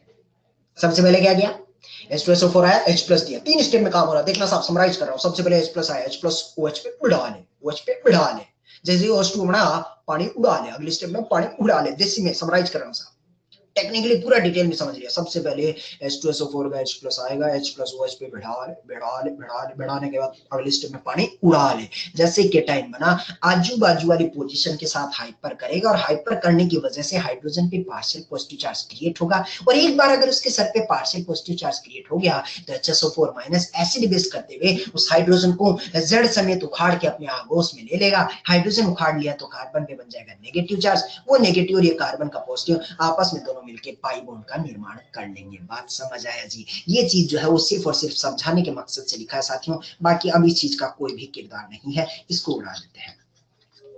तो 3 स्टेप में काम होता हुआ नजर आ रहा है। क्या काम हुआ है साहब, एक बार फिर से रिपीट करते हैं। पहली स्टेप में क्या हो रहा है बेडू, H प्लस उड़ा ले, अगले स्टेप में पानी उड़ा ले, दूसरी स्टेप में, तीसरी स्टेप में बेस की मदद से HSO4 माइनस की मदद से अल्फा पोजीशन पे, अल्फा हाँ केटाइन का बाजू वाली पोजीशन बेडू अल्फा है, अल्फा पोजीशन से बेस की मदद से हाइड्रोजन उड़ा ले, केटाइन और अल्फा, केटाइन और अल्फा, अल्फा पोजीशन से बेस की मदद से हाइड्रोजन उड़ा ले, केटाइन और अल्फा के बीच में पाई बॉन्ड बना ले, ये अलग प्रोडक्ट बन के तैयार हो गया। 3 स्टेप में तेरा काम हुआ है। बात ठीक ठीक समझ आई तो सवाल कैसा आएगा बेडू, अगला सवाल अब आने दे भाई। सबसे पहले तो रिएक्शन को देख के पहचान की रिएक्शन कौन सी है। क्या तुझे एक अल्कोहल दिखाई दे रहा है, क्या तुझे एसिडिक मीडियम दिखाई दे रहा है, क्या तुझे आग भी दिखाई दे रहा है? हाँ। इसका मतलब रिएक्शन का नाम क्या होगा भाई, डिहाइड्रेशन ऑफ अल्कोहल। साहब डिहाइड्रेशन ऑफ अल्कोहल क्यों बोला है? अरे डिहाइड्रेशन सुना होगा, जब हम गर्मी में भागते दौड़ते हैं तो पसीना निकलता है, डिहाइड्रेट हो जाते हैं, पानी की कमी हो जाती है, तो इस रिएक्शन में रिएक्टेंट से प्रोडक्ट की साइड जा रहे हैं तो पानी भाग रहा है, वाटर रिमूव हो रहा है, इसीलिए इस रिएक्शन को नाम दिया गया डिहाइड्रेशन। अल्कोहल से शुरुआत की तो पूरा नाम हुआ डिहाइड्रेशन ऑफ अल्कोहल। ठीक है, चलिए मुद्दे पर वापस लौट के आते हैं। मतलब रिएक्शन तूने पकड़ ली है, डिहाइड्रेशन ऑफ अल्कोहल है, प्रोडक्ट कैसे बनाना है, तो 3 स्टेप में काम होगा। सबसे पहला जनता मेरे साथ जुड़े, सबसे पहले H2SO4 आएगा, क्या देने वाला है, H प्लस है। सबसे पहले स्टेप में क्या करने वाला है, H प्लस बढ़ा ले, जैसे H प्लस बढ़ाएगा फोटो क्या बनेगा, OH2 पॉजिटिव। देखना साहब खट्टा खट कर रहे हैं, OH2 पॉजिटिव, ऑक्सीजन के साथ पे पॉजिटिव, ये पहली स्टेप का काम है। ऑक्सीजन पे पॉजिटिव आएगा तो अगली स्टेप में पानी उड़ा ले, ये ले अगली स्टेप में, स्टेप नंबर 2 में पानी उड़ा ले, जैसे पानी उड़ेगा कार्बन के सर पे पॉजिटिव चार्ज आएगा बेटू, ये ले अगली स्टेप में पानी उड़ा ले। अब मैं छोटा कर रहा हूँ साहब, पहले स्टेप में H प्लस बढ़ा ले, अगली स्टेप में पानी उड़ा ले, उससे अगली वाली स्टेप में केटाइन की बाजू वाली पोजीशन अल्फा पोजीशन, देख ये भी अल्फा है ये भी अल्फा है, दोनों सेम है, यानी किसी भी अल्फा को पकड़ ले आइडेंटिकल है। अल्फा पोजीशन से बेस की मदद से हाइड्रोजन उड़ा ले, अल्फा और केटाइन के बीच में पाई बॉन्ड बना ले, ये वाला प्रोडक्ट बन जाएगा। अल्फा पोजीशन से बेस कौन है, HSO4 माइनस, HSO4 माइनस की मदद से बेस अल्फा पोजीशन से हाइड्रोजन उड़ाया तूने, हाइड्रोजन जैसे उड़ाएगा अल्फा और केटाइन के बीच में पाई बॉन्ड बढ़ा ले, ये ले बेटू, तो ये बात समझ आ गई। तो फाइनल प्रोडक्ट केटाइन और अल्फा वाली पोजीशन के बीच में पाई बॉन्ड बना के तैयार कर दिया। बात समझ आई अगर भाई, प्रोडक्ट है या था। अरे डिहाइड्रेशन ऑफ अल्कोहल क्या रगों में बस गई, ये रहा 3 स्टेप में काम हुआ। कौन कौन सी स्टेप थी रहा, रिपीट करते हैं। पहली वाली स्टेप H प्लस उड़ा ले, अगले स्टेप में पानी उड़ा ले, उड़ गया। अगले स्टेप में अल्फा पोजीशन से बेस की मदद से हाइड्रोजन उड़ा, केटाइन और अल्फा के बीच में पाई बॉन्ड बना, ये लीजिए सब प्रोडक्ट बनके तैयार हो गया। यहां तक किसी जनता को कोई डाउट है तो इसी मोमेंट में मुझे बता दीजिए साहब, तब कदम आगे बढ़ाते हैं। नो सर ये नो सर आया है, और अनूप खान फैजल साहब बोल रहे हैं पाई बॉन्ड और एक पोजीशन। अनूप साहब आपका डाउट ऊपर निकल लिया है। ना ना ना ना ना ना ना ना ना चमक गया ना, जोरदार चमक गया। तो 5-7 मिनट ठंड रखा करें, अपने आप चमकता रहेगा। आज का पूरा लेक्चर इसी रिएक्शन के इर्द गिर्द घूमेगा। और आगे जिनको अभी भी एक आधा छोटा डाउट रह सकता है, अगले 10-15 मिनट में और क्लियर हो जाएगा। बस सुनता रहे।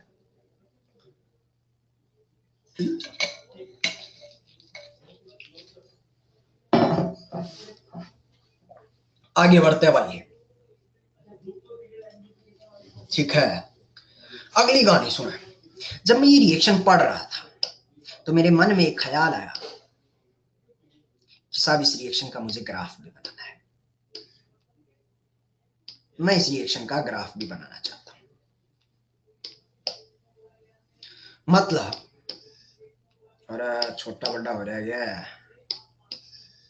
हाँ इधर आ, अब छोड़ो भाई, इस रिएक्शन का मैं ग्राफ बनाना चाहता हूं, मतलब रिएक्टेंट से मैं प्रोडक्ट जाना चाहता हूं, और कैसे कैसे ग्राफ, अब ग्राफ बनाना सीखना साहब। तो 3 स्टेप में रिएक्शन हो रही, step number first, step number second and step number third. पीछा वाला भी ऐसे ही, step first second and third. पहले में H+ बढ़ाते हैं, दूसरे में पानी उड़ाते हैं, और तीसरे वाले में एसिड बेस करके वापस एल्कीन बना देते हैं। सबसे पहला काम तो मुझे ये बताइए कि इन तीनों स्टेप में क्या क्या हो रहा है। तो पहली स्टेप में देखिए साथियों, बॉन्ड बन रहा है, ऑक्सीजन H+ के साथ बॉन्ड बना रहा है। बॉन्ड बनाने में कोई भी तकलीफ महसूस नहीं होती साथियों, क्योंकि 2 एटम दूर से आते हैं और अपने आप पास में आके बॉन्ड बना लेते हैं, कोई भी तकलीफ महसूस नहीं होती। तकलीफ कहां महसूस होती है? बॉन्ड को तोड़ने में। 2 एटम है तो ऐसा मुट्ठी उन्होंने आपस में बॉन्ड बना रखा, तो ऊपर से मुक्के से मुक्का मारना पड़ता है, तब जाके बॉन्ड टूटता है। ठीक है, तो पहली स्टेप में तो तकलीफ नहीं हो रही। क्या दूसरी स्टेप में बॉन्ड टूट रहा है? हाँ तकलीफ है। क्या तीसरी स्टेप में बॉन्ड टूट रहा है? हाँ यहाँ भी तकलीफ है, लेकिन बाद में पता चलता है तीसरा वाला तो एसिड बेस है, और एसिड बेस तो दुनिया की बहुत फास्टेस्ट रिएक्शन में होती है। पहली वाली में बॉन्ड बन रहा है, तकलीफ नहीं है। तीसरी वाली एसिड बेस बहुत फास्टेस्ट है। मेरा सवाल है कि साहब step number first second and third में सबसे स्लो स्टेप कौन सी होगी? जनता का जवाब चाहिए साहब। फर्स्ट सेकंड एंड थर्ड में अब मैं पढ़ने की कोशिश कर रहा हूं, बताइए भाई साहब फर्स्ट सेकंड एंड थर्ड में कौन सी स्टेप स्लो होगी? सेकंड वाली स्टेप। परफेक्ट पकड़ा है साहब। जो स्लो स्टेप होती है टेक्निकली लोग उसको आरडीएस भी कहा करते हैं। आरडीएस का पूरा नाम होता है रेट डिटरमाइनिंग स्टेप। हाँ साहब 3 स्टेप में दूसरी वाली स्लो इसलिए है क्योंकि पहली वाली में बॉन्ड बन रहा है, तीसरी वाली एसिड बेस है, बहुत फास्टर होगी, यानी आरडीएस स्टेप आपकी दूसरी स्टेप ही होने वाली है। यानी आरडीएस स्टेप जो होगी वो बहुत स्लो होगी, यानी उसमें जो पहाड़ बनेगा, एक्टिवेशन एनर्जी का जो पहाड़ बनेगा वो बहुत है ऊपर की साइड बनता हुआ नजर आता है। चलिए ग्राफ बनाना शुरू करते हैं।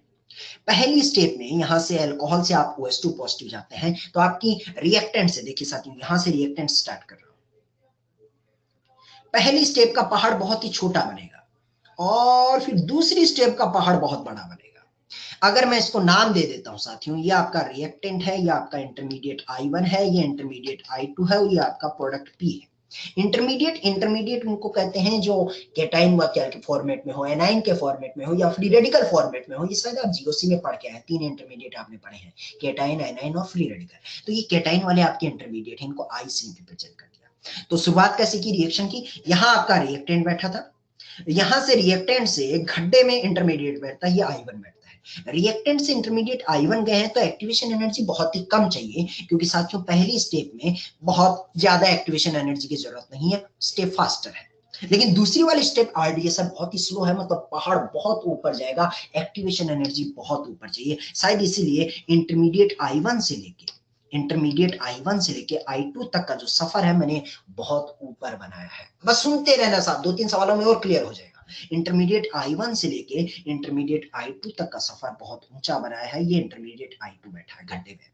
फिर धीरे धीरे कदम आगे बढ़ाते हैं, तो I2 से लेके और फिर प्रोडक्ट तक जाते हैं, तो प्रोडक्ट तक का सफर फिर से छोटा सा होगा। ये इंटरमीडिएट I2 से जब प्रोडक्ट गया, तो इस स्टेप में भी एक्टिवेशन एनर्जी इतनी ज्यादा नहीं चाहिए साहब। वो इतनी ज्यादा इसलिए नहीं चाहिए क्योंकि ये स्टेप भी एसिड बेस की वजह से फास्टर है। हाँ हल्की सी एक्टिवेशन एनर्जी तो साथियों हर स्टेप में चाहिए, चाहे रिएक्टेंट से I1 जाए, I1 से I2 या I2 से प्रोडक्ट, हर स्टेप में छोटी छोटी ग्लूकोन डी तो पिलाना पड़ेगा। लेकिन हाँ I1 से I2 जाते हैं तो ये पहाड़ बहुत ऊपर बनता है भाई, क्योंकि दूसरा स्टेप क्या रहा है? आरडीएस स्टेप है, पहाड़ की ऊंचाइयां बहुत ज्यादा होती है।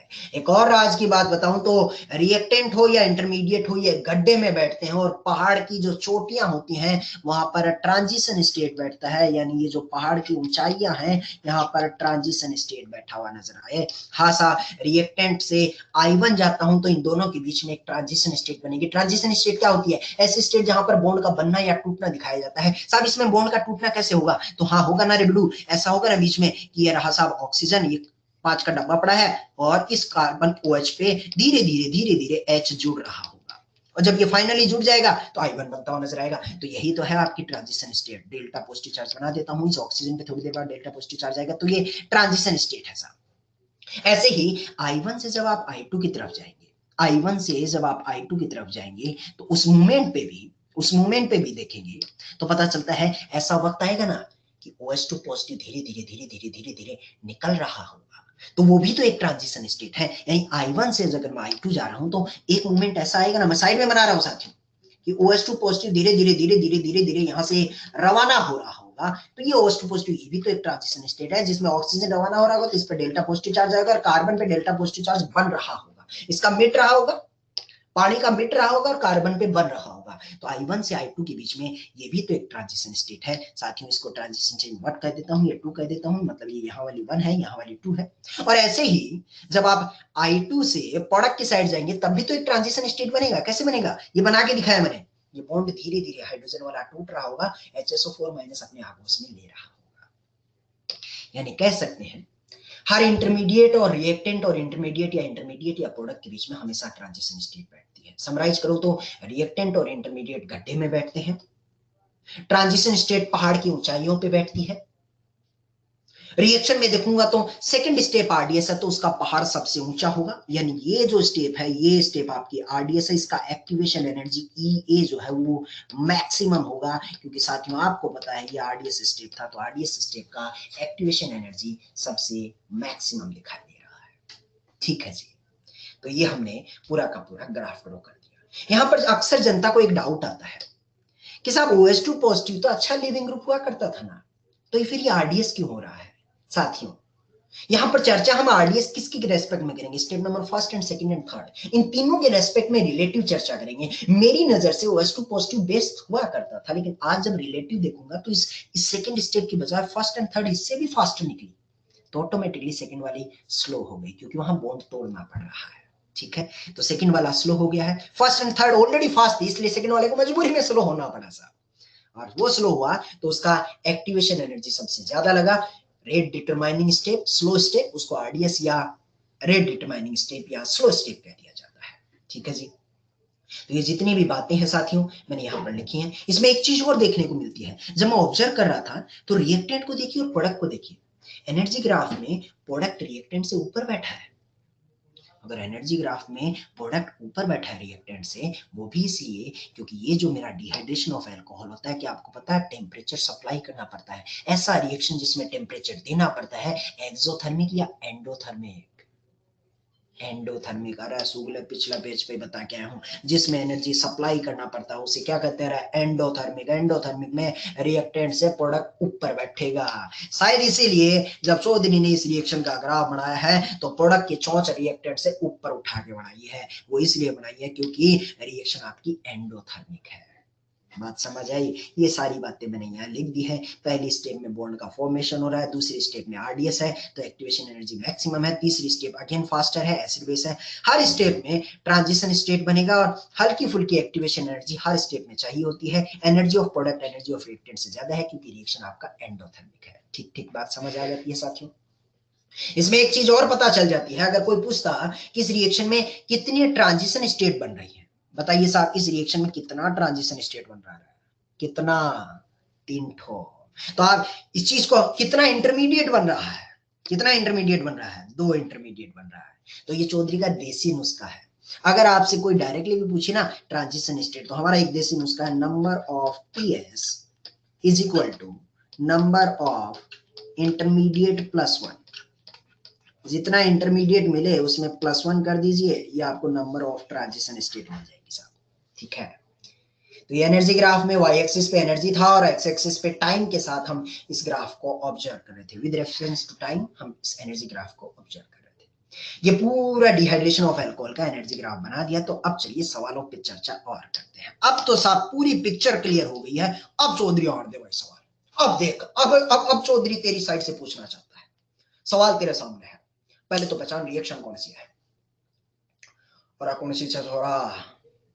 अरे मुंडा कुड़ी ने समझ आ रहा है कौन सी रिएक्शन है भाई, डिहाइड्रेशन ऑफ अल्कोहल, क्योंकि अल्कोहल और एच एसिडिक मीडियम। इस बार सुगले ने H+ डायरेक्टली दे दिया, क्या फर्क पड़ता है। सबसे पहला काम बता रहा भाई, H+ बढ़ा ले, जैसे H+ बढ़ाएगा फोटो क्या बढ़ेगा, OH2 पॉजिटिव। अब मैं जल्दी जल्दी कर रहा हूँ भाई। अगली स्टेप में पानी उड़ा ले, जैसे पानी उड़ाएगा अगली फोटो उड़ेगा कार्बन के साथ पे पॉजिटिव चार्ज। ये इंटरमीडिएट किया, यहाँ से शुरुआत करूं तो ये आपका रिएक्टेंट था, ये इंटरमीडिएट I1 है, ये इंटरमीडिएट I2 है। अगली स्टेप में, पहले स्टेप में H+ बढ़ा ले, दूसरी स्टेप में पानी उड़ा ले, तीसरी स्टेप में कैटाइन के बाजू वाली पोजीशन, कैटाइन के बाजू वाली पोजीशन ये रही अल्फा पोजीशन। कैटाइन के बाजू वाली पोजीशन ये भी है सुगले, ये भी कह रहा है अल्फा पोजीशन। सवाल का दर्जा बढ़ गया है। और इस बार देखना साथियों, अगर ये अल्फा 1 है तो ये अल्फा 2 है, क्योंकि अलग अलग अल्फा है, सिमेट्रिकल नहीं है। क्या करेंगे, पहली स्टेप में H प्लस बढ़ाया, अगली स्टेप में पानी उड़ाया, तीसरी स्टेप में बेस की मदद से अल्फा पोजीशन से हाइड्रोजन उड़ाया और कैटाइन और अल्फा के बीच में पाई बॉन्ड बढ़ा ले। अल्फा 1 से भी बढ़ा ले और अल्फा 2 से भी बढ़ा ले। भाई ये बात समझ आ गई तो अल्लाह, फिर अगला प्रोडक्ट बना के देखिए। किसी ने अल्फा 1 से उड़ाया तो पाई बॉन्ड यहां बढ़ा, किसी ने मान लीजिए अल्फा 2 से उड़ाया तो पाई बॉन्ड साथियों यहां बनता हुआ नजर आएगा। बात समझ आई क्या है? तो बता बेड़ू कितना प्रोडक्ट मिला है इस रिएक्शन में? अरे इस रिएक्शन में कितना प्रोडक्ट मिला है? कितना मिला रहा भाई? 2 ठो। और ये भी बता दोनों सेम है या अलग अलग है? अलग अलग है। सुगले 2 नहीं मिले। राज की बात बताता हूँ, ये वाला जो प्रोडक्ट है वो ज्योमेट्रिकल आइसोमेरिज्म शो कर रहा है, तो सुगले 2 नहीं 3 मिलेंगे। ये एल्कीन सिस ओरिएंटेशन में भी जा सकती है और ट्रांस में भी जा सकती है। ये बात उन्हीं को पता चलेगी जिन्होंने चौधरी के साथ ज्योमेट्रिकल रिवाइज किया था साहब। हाँ, तो यहाँ पर पाई बॉन्ड ये जीआई नहीं शो कर रहा है, ये कर रहा है। इसका मतलब प्रोडक्ट 2 नहीं कितना मिलेगा रहा? 3 ठो। पीछे वाले में साहब एक ही क्यों बनाया? क्योंकि पीछे वाले में सुगले पाई बॉन्ड आजू बनाया बाजू बनाया, एक ही बात थी। तो इस बार चूंकि प्रोडक्ट 3 मिले हैं, तीनों को नाम दे देते हैं, product P1, product P2 and product P3। ये स्टेप नंबर इंटरमीडिएट I2 से आपने प्रोडक्ट बना दिया। तभी दिल में ख्याल आया कि साहब अगर एक ही प्रोडक्ट मिलता तो वही मेजर हो जाता। चूंकि एक से ज्यादा प्रोडक्ट मिल रहे हैं, अगर साहब एक से ज्यादा प्रोडक्ट मिले तो फिर मुझे ये बताइए इन तीनों में से मेजर प्रोडक्ट कौन सा होगा? तो ये राज की बात हमने नहीं, सेटजेफ बाबा ने बोली। हालांकि मैंने आज के लेक्चर में बता दिया है, अगर एक से ज्यादा प्रोडक्ट मिलेंगे तो मेजर प्रोडक्ट वो होगा जो सबसे ज्यादा स्टेबल प्रोडक्ट होगा। अभी थोड़ी देर पहले काइनेटिक्स एंड थर्मोडायनामिक्स में पढ़ा के आया साहब, एंडोथर्मिक रिएक्शन का ग्राफ दिखाया था। प्रोडक्ट जो ज्यादा स्टेबल होगा उसका ट्रांजिशन स्टेट नीचे होगा। हैमंड पोस्टुलेट के अकॉर्डिंग ट्रांजिशन स्टेट नीचे होगा तो प्रोडक्ट जल्दी और ज्यादा मात्रा में मिलेगा, तो वही प्रोडक्ट ज्यादा मात्रा में मिलेगा। मेजर प्रोडक्ट वही होगा जो सबसे ज्यादा स्टेबल होगा। अब जनता ने, कशिश अग्रवाल साहब ने, आरबी गुप्ता जी ने, P2 साक्या साहब ने, इन सब ने मुझे बताया कि साहब P2 प्रोडक्ट सबसे ज्यादा स्टेबल है। क्यों स्टेबल है? क्योंकि जिस एल्कीन के पास अल्फा हाइड्रोजन ज्यादा होते हैं वो हाइपर कॉन्जुगेशन ज्यादा करता है, तो उसके पास 6 अल्फा हाइड्रोजन है। जनता को नहीं पता तो मैं बता देता हूँ, एल्कीन के साथ ही गोला लगाना होता है और उसके बाद पता चलता है साहब इसके पास टोटल 6 अल्फा हाइड्रोजन है। हाइपर कॉन्जुगेशन शायद मेरे हिसाब से जनता को पता होना चाहिए साहब। तो ये 6 बार हाइपर करेगा, जीओसी आपके टेस्ट में भी आ रहा है। और उसके अलावा P2 और P3 दोनों में 6 है, लेकिन P2 वाला ट्रांस और P3 वाला सिस है। शायद आपने पढ़ा होगा कि सिस वाले में दोनों मिथाइल जो होते हैं, दोनों सेम साइड होते हैं, दोनों मिथाइल के बीच में टन टनाटन स्टेरिक रिपल्सन लगता है, इसलिए ट्रांस वाला आपका मेजर प्रोडक्ट होगा। तो ये सबसे मेजर प्रोडक्ट, सबसे स्टेबल प्रोडक्ट होगा। ये बात समझ आती है भाई साहब की कौन सी एल्कीन सबसे ज्यादा स्टेबल है? ये बात मैं नहीं कह रहा हूं, इस बात को कहने के लिए भी नया साइंटिस्ट आया जिसका नाम था सेटजेफ। सेटजेफ ने ये बोला कि ड्यूरिंग द एलिमिनेशन रिएक्शन अगर एक से ज्यादा प्रोडक्ट मिलते हैं तो जो एल्कीन सबसे ज्यादा स्टेबल होती है वो मेजर प्रोडक्ट होगी, उसका नाम सेटजेफ प्रोडक्ट होगा साहब। तो P2 प्रोडक्ट आपका मेजर प्रोडक्ट सेटजेफ प्रोडक्ट कहलाएगा। ये बात उन्होंने लैंग्वेज में दी। इन elimination reaction if more than one alkene forms then alkene having more stability, या फिर उन्होंने एक्चुअली स्टेबिलिटी का उनको आइडिया था नहीं उस टाइम पर, उनको हाइपर कॉन्जुगेशन का आइडिया नहीं था। उन्होंने बोला मोर एल्काइल ग्रुप जिससे अटैच होंगे। आज मुझे मालूम है कि जहां एल्काइल ग्रुप ज्यादा होंगे वहां अल्फा हाइड्रोजन ज्यादा होंगे तो उसकी स्टेबिलिटी ज्यादा होगी, वाया हाइपर कॉन्जुगेशन। तो जो ज्यादा स्टेबल होगा आपका मेजर प्रोडक्ट होगा। अब उसी जमाने में सेटजेफ ने बोला भाई मोस्ट स्टेबल वाला सेटजेफ होगा। तो एक शुक्ला साइंटिस्ट था हॉफमैन, उसने बोला, सुगले ने कुछ नहीं किया, कॉपी पेस्ट मारा, बोला मोस्ट स्टेबल को सेटजेफ करे तो लिस्ट स्टेबल को हमारे नाम पे दे, मारो अपने नाम पे पेटेंट करवा लिया। सुगला जालिम कॉपी पेस्ट करने वाला इंसान। तो उसने बोला लिस्ट स्टेबल वाली एल्कीन है उसको हॉफमैन कह देना भाई। यानी इन तीनों में लिस्ट स्टेबल कौन सा होगा? और पहला वाला, तो पहले वाले का नाम क्या हो जाएगा भाई? हॉफमैन। तो पहले वाले का नाम हो गया हॉफमैन और दूसरे वाले का जो नाम है वो हो जाएगा साहब आपका क्या रहा है? सेटजेफ। P2 हो जाएगा आपका सेटजेफ। ये ले भाई सेटजेफ। समझ आ गई साहब? P2 सबसे ज्यादा स्टेबल क्यों है? यहां पर जनता को डाउट नहीं होना चाहिए मेरे हिसाब से, हाइपर कॉन्जुगेशन शायद आप जानते हैं। ठीक है जी। अब अगर सवाल ये पूछा जाए कि साहब ग्राफ भी बना दो ना इस रिएक्शन का, तो बना लेते हैं, कौन सी बड़ी बात है। ग्राफ बनाने की कोशिश कर रहा हूं साथियों। ग्राफ में क्या है, जितनी स्टेप इन्वॉल्व हो रही है उन सबको ग्राफ में लिख लीजिए। पहली नंबर वाली स्टेप में क्या है, रिएक्टेंट्स आए बन जा रहे हैं। दूसरे स्टेप में पानी उड़ाया है। तीसरी स्टेप में बेस की मदद से अल्फा पोजीशन से हाइड्रोजन उड़ाया और पाइबोन बनाया। प्रोडक्ट एक नहीं, दो नहीं, तीन तीन मिल रहे हैं। जब ग्राफ ड्रॉ करने की बारी आएगी तो ऐसा करूंगा, रिएक्टेंट से चला इंटरमीडिएट I1, ये रिएक्टेंट पहला छोटी सी पहाड़ बनाई है मैंने। I1 से I2 जाऊंगा तो बहुत बड़ा पहाड़ बनाऊंगा, ये रहा I2। I2 से इस बार जब प्रोडक्ट जा रहा हूं तो साथियों मुझे बताइए प्रोडक्ट कितना मिल रहा है, एक या तीन? तीन। तो इस बार जब प्रोडक्ट पे जाएंगे तो आप एक नहीं साथियों तीन चौच निकालेंगे।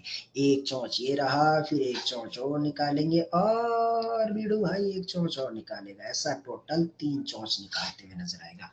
इसमें तीन प्रोडक्ट लिखना है। मुझे बताएं इन तीनों में सबसे ज्यादा स्टेबल कौन था भाई, P2 वाला। तो जो सबसे ज्यादा स्टेबल है उसको सबसे नीचे लिख दे, फिर इसके ऊपर थोड़ा आया P3, और जो सबसे अनस्टेबल है उसको सबसे ऊपर लिख दे। ये तीन प्रोडक्ट को तूने इस ग्राफ में रिप्रेजेंट कर दिया, बस हल्का सा बदलाव था। एक बार मैं फिर से बताना चाहता हूँ, ये तो ग्राफ समझ आ चुका है, आसान सा ग्राफ था साहब, बस इतना सा फर्क था कि इस बार चौच जो है वो एक नहीं तीन निकाल देंगे। मैं ये बताना चाहता हूं, मेरी अंतरात्मा को शांति नहीं मिली कि P1 और P2 और P3 में सबसे ज्यादा स्टेबल कौन है।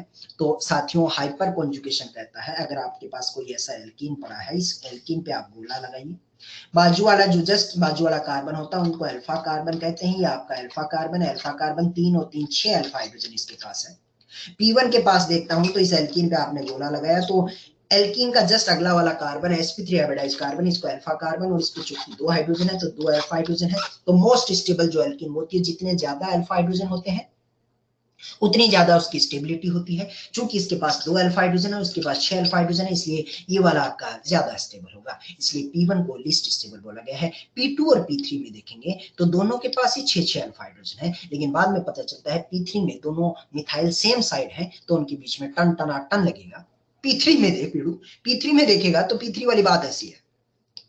अरे बेसिक है सुगले, इसमें भी डाउट पूछते रहते हैं। मैं तो बता रहा था जनता को डाउट भी आ रहा है। सुगले दोनों मिथाइल सेम साइड होते हैं, 6 अल्फा हाइड्रोजन इसके पास भी है, लेकिन टन टना टन लगता है, इसकी वजह से ये पीछे चला जाता है। 6 अल्फा हाइड्रोजन की वजह से आप कह सकते हैं P2 और P3 जो है वो दोनों के पास 6 अल्फा हाइड्रोजन है, P1 पे तो भारी पड़ गए। अब P2 और P3 में टन टनाटन की वजह से P2 आगे आ गया है। अरे ये गलत हो गया भाई, ये P3 पीछे जाएगा, इधर टाइपिंग एरर है। ये P2 और P1, P2 और P1 ये ले भाई, P1 और P2 जो है वो P3 से तो आगे आगे।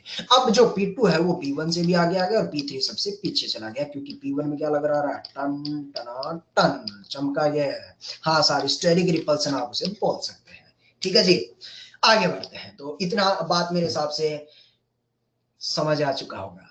ठीक है, बिल्कुल परफेक्ट है। ठीक ठीक लिखा है क्या मैंने? अरे फिर से गलत लिख दिया लग रहा है। हाँ ऑर्डर सुलट गया, सही बोल रहा है। P1 और P2 गलत हो गया, ये दोबारा सुन इसको। बोल तो सही रहा था चौधरी ने, लिख गलत लिख दिया है। तेरा P2 और जो P3 था ना वो P1 पे भारी पड़ेगा, और उसमें फिर P2 जो है वो P3 पे भारी पड़ेगा, क्योंकि P3 में लग रहा है टन P1 तो सबसे लास्ट में आ गया है, ये टन इधर लग रहा है। अब ठीक है, अब ठीक है, अब ठीक है ना? हाँ ठीक है भाई। हाँ तो ये अपन स्टेबिलिटी ऑफ एल्कीन से भी जानते हैं। तो आनंद आ रहा है साथियों कैसे प्रोडक्ट बनाते हैं? बनाते तो फिर ये अगला वाला करके दिखा दे। अब मैं चाहता हूं ये जनता मेरे साथ खुद करे। अब देख, दो सवाल मैंने बता दिए हैं, मैकेनिज्म बता दिया, ग्राफ बता दिया है, ठीक है। अब तू आड़ दे भाई। अब जनता का जवाब करना चाहता हूं। जूम कर दिया सुगले रोहित खोंगड़े, और क्या करूं, जूम फाड़ के एक कार्बन लिख दूं क्या? इससे ज्यादा जूम क्या करूं मैं रोहित साहब? तो ये बताओ भाई H2SO4, और पहले तो रिएक्शन पहचान कौन सी आ रहा है, कौन सी भाई? ये डिहाइड्रेशन ऑफ अल्कोहल। क्या करना है पहली स्टेप में, क्या करना है? क्या साहब बताओ पहली स्टेप में क्या करना है? H प्लस बढ़ाने, H प्लस बढ़ाने, जैसे H प्लस बढ़ाएगा फोटो क्या बनाएगा? फोटो बनाएगा कार्बन की लड़क, जो बढ़ेगा OH2 पॉजिटिव। अगली स्टेप में, अगली स्टेप में पानी उड़ा रहा है, पानी उड़ा रहा है, ये ले पानी उड़ा रहा है। अब थोड़ा फास्टली कर रहे हैं अपन। ये स्टेप नंबर 2 में पानी उड़ा लिया। अगली स्टेप में क्या करेगा रहा है, केटाइन के बाजू वाली पोजीशन अल्फा पोजीशन मार्क कर, तो पता चलेगा ऊपर वाला अल्फा है तो नीचे वाला भी अल्फा है, क्योंकि दोनों सेम है। तो किसी को भी एक को नाम दे दे, इसको अल्फा 1 दूंगा तो ये भी अल्फा 1 ही होगा, लेकिन इत्तेफाक से अगला वाला ये अल्फा 2 होगा। केटाइन के जस्ट जो डायरेक्टली कनेक्टेड कार्बन है ना साथियों, उनको अल्फा मार्क कर लेना है। तो ये 3 डायरेक्टली कनेक्टेड थे, इनको अल्फा मार्क किया, चूंकि ये दोनों सेम है तो दोनों को अल्फा 1 मार्क कर दिया। ये वाला अल्फा 2 है। क्या होगा, अल्फा से हाइड्रोजन हटा ले, अल्फा और पॉजिटिव के बीच में पाई बॉन्ड बना ले, बस इतना सा काम करना है। तो अल्फा से हाइड्रोजन हटाएगा, यहाँ पाई बॉन्ड बनाएगा, अल्फा से हाइड्रोजन हटाएगा, यहाँ पाई बॉन्ड बनाएगा। कितना प्रोडक्ट मिलेगा रे, 2 ठो। चेक कर लेते हैं कैसे मिलेंगे दोनों की फोटो। एक ये रहा सा कार्बन का डब्बा प्लस ये कार्बन की लड़। एक बार आप अल्फा 1 की साइड से पाई बॉन्ड बना देंगे, एक बार आप अल्फा 2 की साइड से पाई बॉन्ड बना देंगे, तो प्रोडक्ट मिलेंगे। ये रहा P1, ये रहा P2। हाँ साहब, नीचे वाला अल्फा 1 है, ये प्रोडक्ट और ये प्रोडक्ट सही मिलेगा, इसलिए वो मैंने नहीं बढ़ाया। अब जनता देख के मुझे बता दे, दोनों में से मेजर कौन सा मिलेगा, पहला या दूसरा? और पहला या दूसरा? दूसरा वाला मेजर मिलेगा, क्योंकि दूसरे वाले के पास नंबर ऑफ अल्फा हाइड्रोजन ज्यादा है, सेट जेफ प्रोडक्ट आपका वो होगा। दूसरा वाला अगर आपका सेट जेफ है तो पहले वाले का नाम क्या दूंगा रे, और पहले वाले का नाम क्या दूंगा रे, ऑफमैन है। ये देख ऑफमैन है, ठीक है। तो ये 3 स्टेप में शायद अब आसान हो गया, कुछ नहीं करना है। एच प्लस बढ़ा ले, पानी उड़ा ले, अल्फा पोजीशन से हाइड्रोजन उड़ा ले, पाई बॉन्ड बढ़ा ले, आसान है, आसान है, आसान है। तो ग्राफ भी बना लेते हैं साहब, चौधरी ने बोला है कि आसान है तो फिर ग्राफ बना लेते। अब तो मैं बोलूंगा ग्राफ में भी दिक्कत नहीं है, आसान सा है ग्राफ भी, क्या कुछ करना ही नहीं है। सुविधा रिएक्टेंट से चलेंगे, ये ले रिएक्टेंट से गए, इंटरमीडिएट I1 पे आऊंगा, I1 से I2 वाला पहाड़ ऊंचा बढ़ेगा। I2 से जब प्रोडक्ट जाऊंगा तो बता भाई कितने प्रोडक्ट बनाने हैं, 1 या 2? अरे 1 या 2 ठो बना, तो प्रोडक्ट की 4 से 2 बना दे। बता P2 को किधर लिखूं, ऊपर या नीचे? नीचे लिख दे P2, ऊपर लिख दे P1 है, बस ये प्रोडक्ट बन के तैयार हो गया।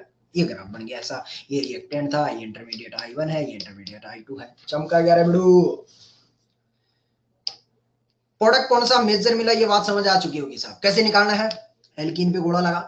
देख जिस जनता को नहीं पता आप बनाते साहब, इस एल्कीन पे गोला लगा तो देखते हैं 3 3 6 3 9 और 3 12 अल्फा हाइड्रोजन है साहब इसके पास, तो ये लिख दिया 12 अल्फा हाइड्रोजन। इस एल्कीन पे गोला लगा, एल्कीन पे गोला लगा लिया। अगले वाले अल्फा हाइड्रोजन, तो ये कार्बन अल्फा कार्बन, एल्कीन से डायरेक्टली अटैच sp3 एमिडाइज कार्बन को अल्फा कार्बन कहते हैं। एल्कीन से डायरेक्टली अटैच कार्बन ये भी है, ये भी अल्फा है, ये भी अल्फा है। 3 इस पे है और इस पे 1 है, तो टोटल अल्फा हाइड्रोजन कितने मिले रे बेड़ू भाई, 4 अल्फा हाइड्रोजन। तो इसके पास है 4 अल्फा हाइड्रोजन। बता साहब कौन सा वाला मेजर होगा, पहला या दूसरा? दूसरा वाला। कोई ज्योमेट्रिकल दिखा रहा है क्या? ना साथियों, ये टर्मिनल पे है, कोई GI-VI नहीं दिखा रहा। ये भी देखेंगे दोनों मिथाइल मिथाइल सेम है, दोनों मिथाइल मिथाइल सेम है, कोई GI-VI की गुंजाइश नहीं है, मतलब 2 ही प्रोडक्ट मिलके तैयार होगा। समझ आ रहा है?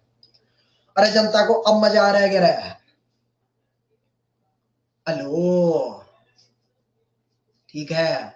एक बात हालांकि इतनी जरूरत तो नहीं है लेकिन बता देता हूं, इंटरमीडिएट I2 को प्रोडक्ट से ऊपर ही रखना। अब मेरा ये P1 थोड़ा बराबर से चला गया, P1 P2 को नीचे ही रखना, क्योंकि इंटरमीडिएट पे भाई साहब चार्ज होता है और प्रोडक्ट न्यूट्रलाइज होते हैं, तो प्रोडक्ट जो है वो चार्ज वाली स्पीसीज से तो थोड़ा नीचे ही बैठेगा, तो इंटरमीडिएट से ये नीचे ही रखना। हालांकि इतना टेक्निकली कोई जाने नहीं वाला, मोटा मोटा बस ऐसे पहाड़ बनाने, तेरे को वो दिख जाना चाहिए। बाकी ऑप्शन में देगा, तेरे को भी करना क्या है, ऑप्शन में देगा, अगला ऑप्शन में देगा 4 में से एक ऑप्शन टिक मारना है, छुट्टी। समझ आ गया? तो ये बस छोटा सा दिमाग में रख लेना।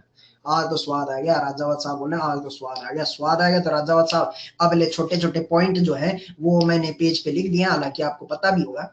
बांस देता हूँ रे भाई, अंग्रेजी में है, ये ले बांस ले, सुन ले। Points about elimination, dehydration of alcohol, water remove होता है इसलिए डिहाइड्रेशन कहते हैं। एक एलिमिनेशन रिएक्शन है जिसमें आग लगाना जरूरी है, फेवर्स एट हाई टेम्परेचर, आग लगाएगा तभी रिएक्शन संभव हो पाएगी, आग लगा रहा है इसलिए एंडोथर्मिक है। पहला पॉइंट है, ये था। अगला वाला पॉइंट ले ली,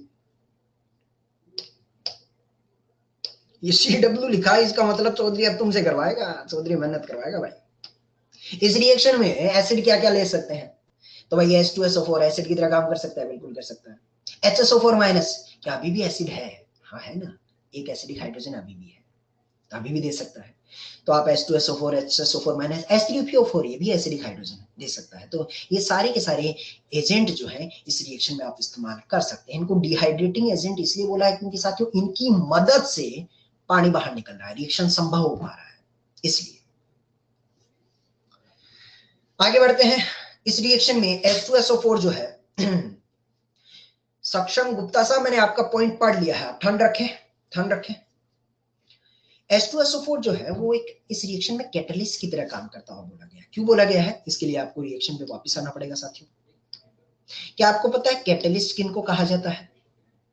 कैटलिस्ट साथियों उनको कहा जाता है जो रिएक्शन के लास्ट में वापस रीजनरेट हो जाता है। H2SO4 को देखिए, ये H+ दिया और लास्ट में HSO4 माइनस ने H+ को पकड़ के वापस H2SO4 रीजनरेट हो गया। जो रिएक्शन के लास्ट में वापस रीजनरेट हो जाता है, मतलब थोड़ी सी मात्रा में रेट ऑफ रिएक्शन को बढ़ाने के काम आ जाता है, उसे कैटलिस्ट कहा जाता है। तो H2SO4 इस रिएक्शन में कैटलिस्ट की तरह ही काम कर रहा है, एक डिहाइड्रेटिंग एजेंट की तरह काम कर रहा है, जिसकी मदद से पानी बाहर निकल रहा है। अब पेज खोल ही लिया तो सक्षम साहब की बात बता देते हैं। सक्षम साहब बार बार वही बात पूछ रहे हैं कि साहब सेकंड स्टेप आरडीएस क्यों है। सक्षम साहब पहली स्टेप में बॉन्ड बन रहा है, बॉन्ड बन रहा है तो बहुत फास्टर है, क्योंकि बॉन्ड बनने में तकलीफ नहीं होती। तीसरी स्टेप एसिड बेस है, एसिड बेस बहुत फास्टर होती है, दुनिया में कोई भी तकलीफ नहीं होती, इसलिए कंपैरेटिवली दूसरी स्टेप में ही बॉन्ड को तोड़ना पड़ रहा है। कार्बन ऑक्सीजन का बॉन्ड टूट रहा है, टूटना इतना आसान नहीं होगा compare to first and third, इसलिए इन तीनों में कंपैरेटिवली सेकंड वाला स्लो हो गया। अदरवाइज सेकंड वाले को एब्सोल्यूट मेरे से कोई पूछता तो मैं बोलता साहब OH2 पॉजिटिव बहुत बढ़िया लीविंग ग्रुप है, लेकिन compare to the first and third second वाला रिलेटिवली थोड़ा स्लो हो गया है। ठीक है जी, तो ये बात समझ आ जाती है मुझे। H2SO4 act as a catalyst. चूंकि पेज खोल ही लिया है, सक्षम साहब को क्लियर हो चुका है, पेज खोल लिया, तो मुझे बताइए इन तीनों में से आरडीएस स्टेप कौन सा बताया साथियों आपने मुझे? सेकंड वाला। साथियों केमिकल काइनेटिक्स की एक राज की बात बताता हूं। Number of molecule participating in the RDS step is called the molecularity of the reaction. Underline my words. Number of molecule participating in the RDS step is called molecularity of the reaction. बताइए RDS step में कितना molecule participate कर रहा है? RDS step में कितना molecule participate कर रहा है? एक। तो इस रिएक्शन का साथियों जो मॉलिक्युलरिटी होगा आपका, तो वो इस रिएक्शन का मॉलिक्युलरिटी मेरे छोटे मेरे टिंगे मॉलिक्युलरिटी 1 होगा। अरे मुंडे बात समझ आई। एक ऐसा रिएक्शन जो एलिमिनेशन रिएक्शन और जिसका मॉलिक्युलरिटी 1 है, तो फिलहाल जो हम पढ़ रहे हैं साथियों वो है E1 mechanism. Dehydration of elimination follows T1 mechanism, जहां पर E स्टैंड कर रहा है एलिमिनेशन को और 1 स्टैंड कर रहा है मॉलिक्युलरिटी को। यानी कल को कोई आपसे पूछे कि बता रहे बेड़ू डिहाइड्रेशन ऑफ अल्कोहल कौन सी मैकेनिज्म फॉलो कर रहा है, अरे मुंडे कुड़ी बताओ भाई, बोले डिहाइड्रेशन ऑफ अल्कोहल जो है वो E1 E2 कौन सी मैकेनिज्म है? E1 फॉलो कर रहा है भाई। बात समझ आई? बस अब समझ आएगी तो आजा मुंडे, फिर अब सवाल पे आजा, फिर खट्टा खट्टा खट्टा खट्टा पहला सवाल बता दे। अब ग्राफ नहीं बनाना आपको, अब ग्राफ नहीं बनाना, अब आपको डायरेक्टली प्रोडक्ट बनाना है। प्रियांशु साहब कह रहे हैं साहब मॉलिक्युलरिटी रिपीट कर दो। प्रियांशु साहब क्या कहते हैं, मॉलिक्युलरिटी की बात फिर से बता देते हैं प्रियांशु साहब की रिक्वेस्ट पे। आरडीएस स्टेप में जितना मॉलिक्यूल पार्टिसिपेट करता है उसे रिएक्शन की मॉलिक्युलरिटी कहा जाता है। ये आरडीएस स्टेप है, इसमें एक ही मॉलिक्यूल पार्टिसिपेट कर रहा है, तो ये रिएक्शन का मॉलिक्युलरिटी 1 हो गया है। तो डिहाइड्रेशन ऑफ अल्कोहल का मॉलिक्युलरिटी 1, चूंकि एक एलिमिनेशन रिएक्शन है इसलिए नाम दे दिया गया साहब E1 एलिमिनेशन, E1 मैकेनिज्म नाम दिया। ठीक है जी, सवाल देखिए साहब। सवाल देखिए, सवाल दे दिया और H2SO4 दे दिया। अरे मॉलिक्युलरिटी क्या होती है पता है? आरडीएस सिस्टम में जितना मॉलिक्यूल पार्टिसिपेट करता है उसे मॉलिक्युलरिटी कहते हैं। खत्म कहानी। ठीक है, ये अल्लाह। फिर अब सवाल बता दे भाई मेरे को, खट्टे खट्टे। अब इस बार जो है ना, अब सवालों में ग्राफ व्राफ की मोमा से ऊपर उठ रहा है अपन, डायरेक्टली मुझे प्रोडक्ट चाहिए। बता दे फिर क्या करना सा है। सबसे पहले H2SO4 आएगा। अब मैं जनता का जवाब चाहता हूँ, और अब मैं चाहता हूँ सारे सवाल जनता करे मेरे साथ। सबसे पहले H2SO4 आएगा। अब मैं सवाल आपके सामने दे देता हूँ, नीचे वाला भी देखना है। ये अब आपके लिए है, देख। अगर अपन ऑफलाइन क्लास में होते ना तो चौधरी ये सवाल बोर्ड पे लिख के छोड़ देता और फिर जनता सोल्व करती इसे। तो मैं चाहता हूँ जनता आप भी सोल्व करे। तेरे बाजू में एक रफ पेपर पड़ा है, लेक्चर के शुरू में बोल रहा था एक रफ पेपर लेके बैठियो, बना दे फिर।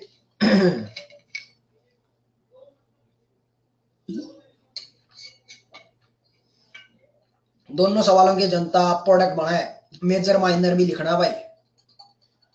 जनता दोनों सवालों के प्रोडक्ट बनाए। 2 मिनट आपके पास, 1 मिनट पहला सवाल, 1 मिनट दूसरा सवाल। सभी लोग बाजू में रफ पेपर पे प्रोडक्ट बनाए। लास्ट में जब चौधरी लिखेगा तो वेरीफाई कर लेना, हाँ साहब सही बनाया है। ये चौधरी के साथ फ्लो में बनाएगा ना तभी मजा आएगा रसूले, वरना मैं छापता रहूंगा तू छापता रहेगा, मैं छापा तू छापा, बस छापू लाल बढ़ के रह जाएगा। आईआईटी में जाना है कि मुनीम बनना रहा है? क्योंकि छापने का काम सिर्फ मुनीम करता है। तो आईक्यू लेवल बढ़ा। अब सवाल तेरे सामने पड़ा है, खट्ट से अटेम्प्ट कर। शर्मा जी, प्रज्वल साहब ने तो जवाब दे भी दिया, परफेक्ट दिया शर्मा साहब।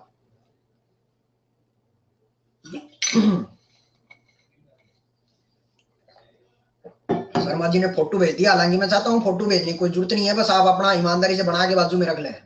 दिया शर्मा जी ने भी फोटो भेज दिया है।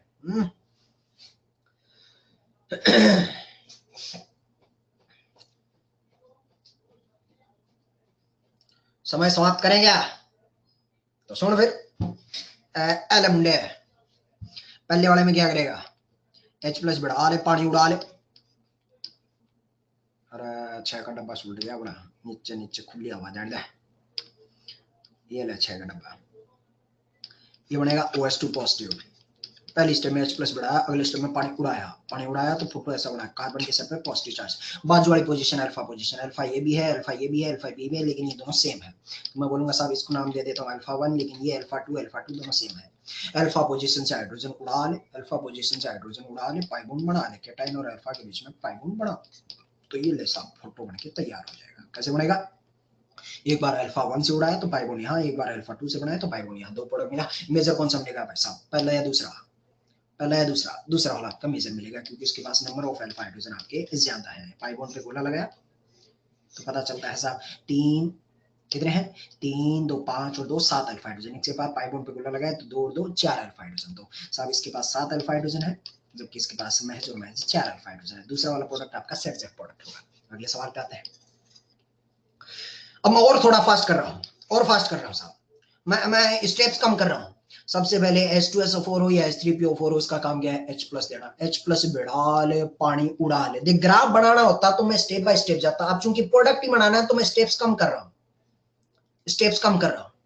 सबसे पहले अब ये मन ही मन कर रहा हूँ, वीडियो देखना। H3PO4 क्या देगा, H प्लस बढ़ा ले, H प्लस बढ़ा ले, पानी उड़ा ले। तो सबसे पहले H प्लस आएगा, ये H प्लस आया, H प्लस उड़ा बढ़ा ले, पानी उड़ा ले, सीधा पानी उड़ाया, एक स्टेप खा गया हूं। तो ये जैसे बनाएगा, इस कार्बन के सर पे क्या बनेगा, positive charge. Next position alpha 1 और ये रही अल्फा 2। बोले तो अल्फा पोजीशन से हाइड्रोजन उड़ा ले, पाई बॉन्ड बढ़ा ले, ये लंबे पाई बॉन्ड बना दे। अल्फा 1 से उड़ाएगा तो फुटू ई बनेगा, अल्फा 2 से बनाएगा तो ई बनेगा। दूसरा वाला मेजर मिल जाएगा, शायद मेजर माइनर बताने की जरूरत नहीं है। अल्फा हाइड्रोजन काउंट करना आ गया होगा साहब, गोला लगा और अल्फा हाइड्रोजन काउंट कर ले तो 3 3 6 3 9 और 2 10 11 अल्फा हाइड्रोजन मिलेंगे। इस वाले पे गोला लगा तो पता चले कितने अल्फा हाइड्रोजन इसमें मिलेंगे, 3 इधर है और 1 इधर है, टोटल 4 अल्फा हाइड्रोजन मिलेंगे। तो दूसरा वाला मेजर मिलेगा। दोनों सवाल क्लियर हो गया, अरे हो गया तो फिर ये ले अगला सवाल ले। फिर तीसरा सवाल जनता के सामने आ गया है। परफेक्ट, अमृत राज साहब बोल रहे दोनों का परफेक्ट। चलिए साहब, अब बता भाई तो क्या काम करेंगे। इस बार सुन लेने H प्लस डायरेक्टली दे दिया, क्या फर्क पड़ता है। H प्लस उड़ा ले, पानी उड़ा ले, जैसे पानी उड़ाएगा फोटो क्या बनेगा, पॉजिटिव चार्ज, सीधा बना दिया मैंने।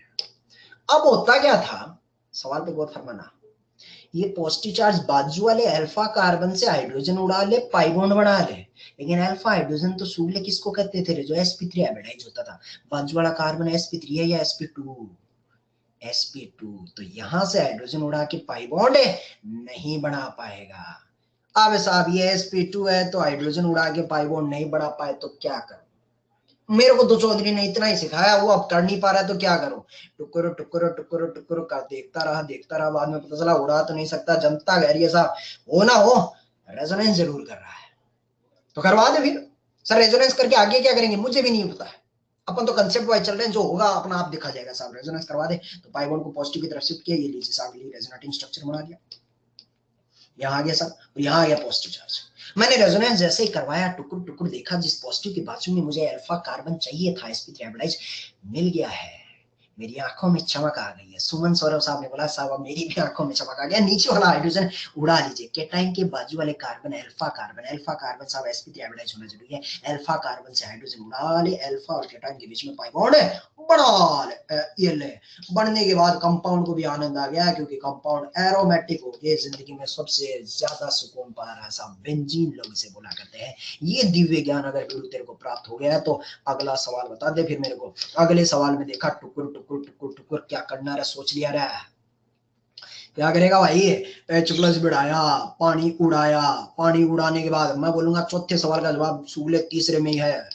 क्या करेगा रे, एच प्लस उड़ा ले, पानी उड़ा ले, पानी उड़ाया तो फोटो ऐसा बनेगा डब्बा, डब्बे पे एक और डब्बा पड़ा और एल ऊपर बना पाई, पाई पाई पाई पाई यहाँ बनेगा पॉजिटिव। आगे क्या करेगा रे, अरे रेजोनेंस करेगा।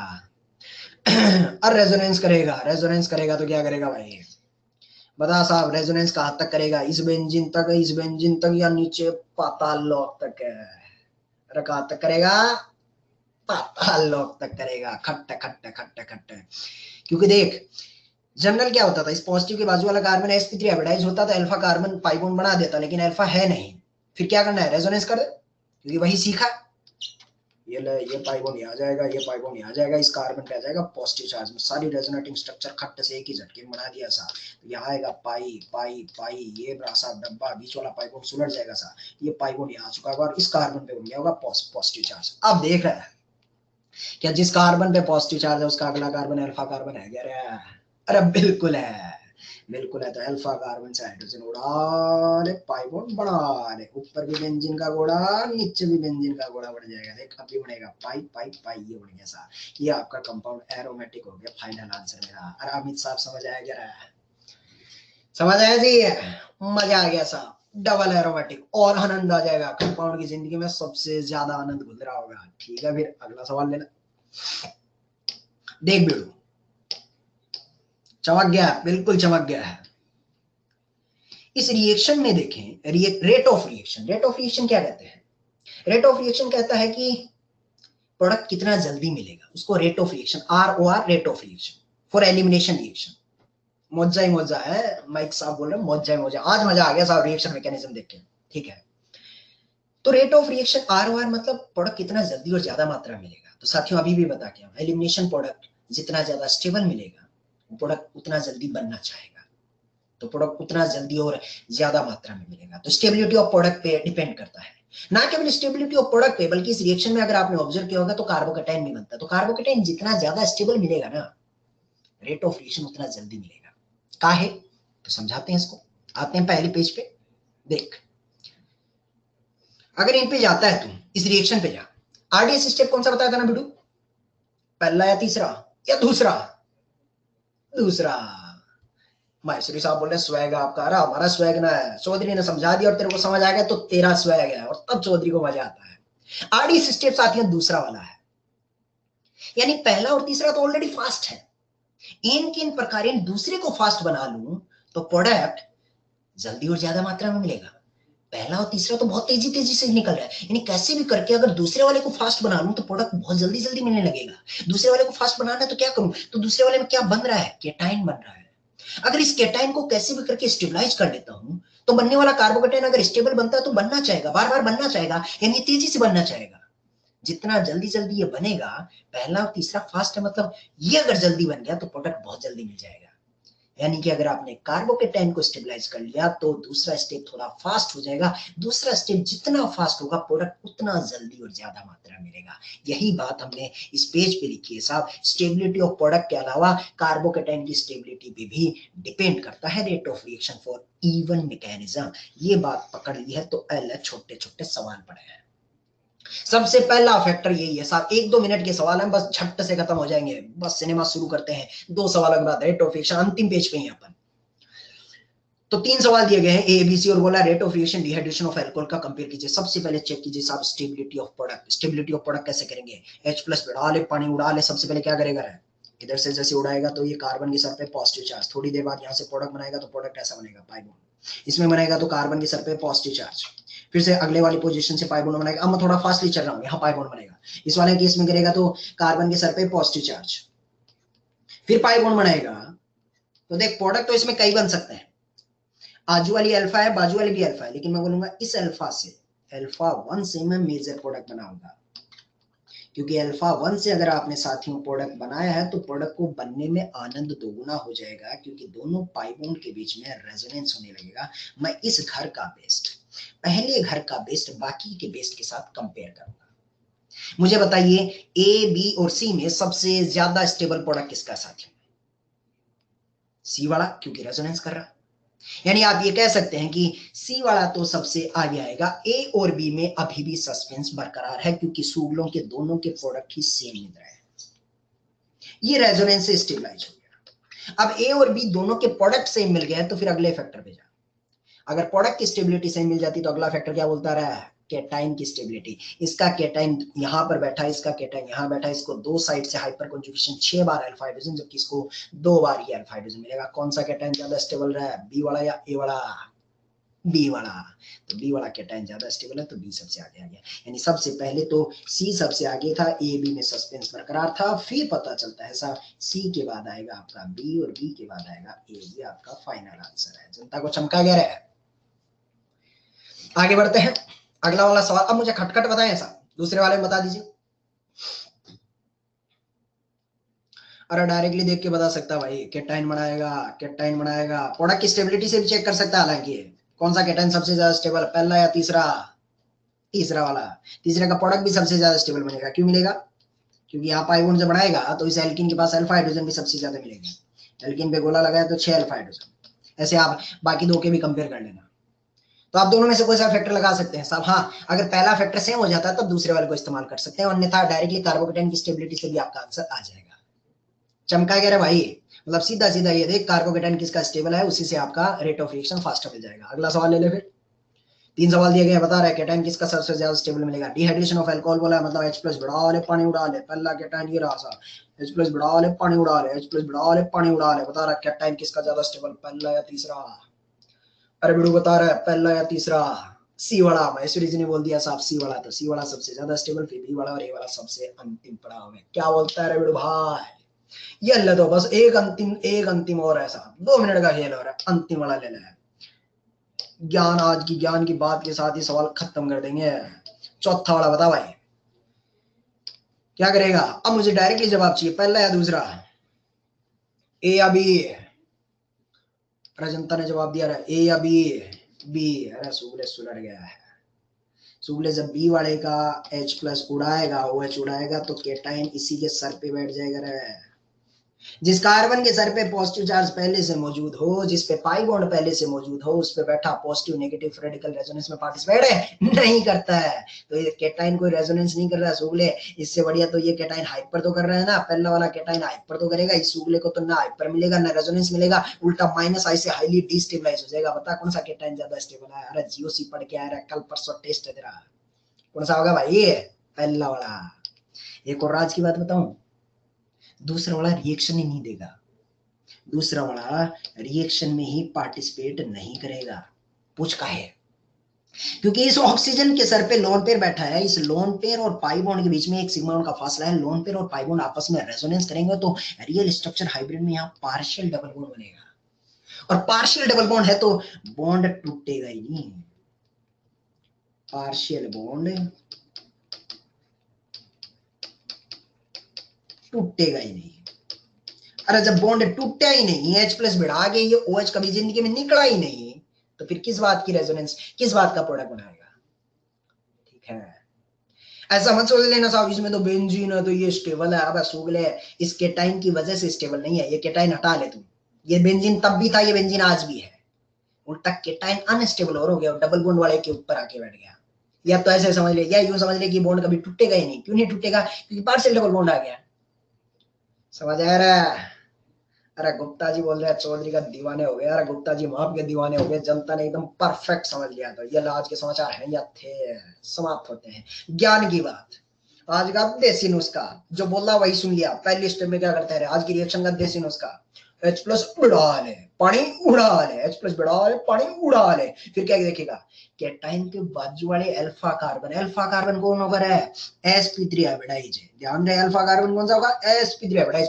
अल्फा कार्बन से हाइड्रोजन उड़ा ले, अल्फा कार्बन से हाइड्रोजन उड़ा ले, पाई बॉन्ड बढ़ा ले। क्या बोलता है भाई, हंसते खेलते कब लेक्चर सुलझ गया पता ही नहीं चला। जिंदगी में आनंद ही आनंद, परमानंद। समझ आ गया जी, मौजा ही मौजा।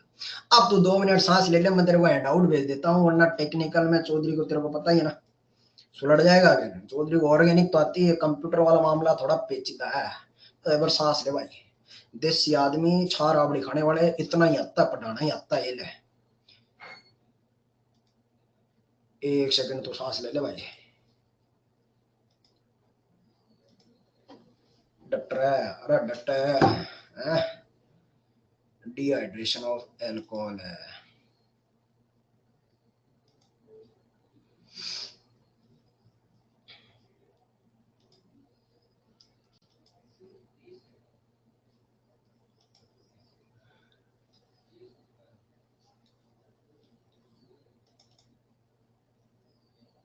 ये ले भाई लेक्चर 2।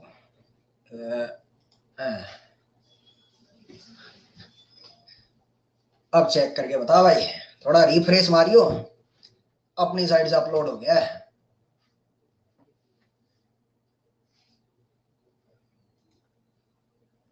जी आ गया जी, हाँ शिवम साहब के पास आ गया, 2-4 के पास आ गया, मतलब सबके पास आ जाएगा, चिंता क्या करता है।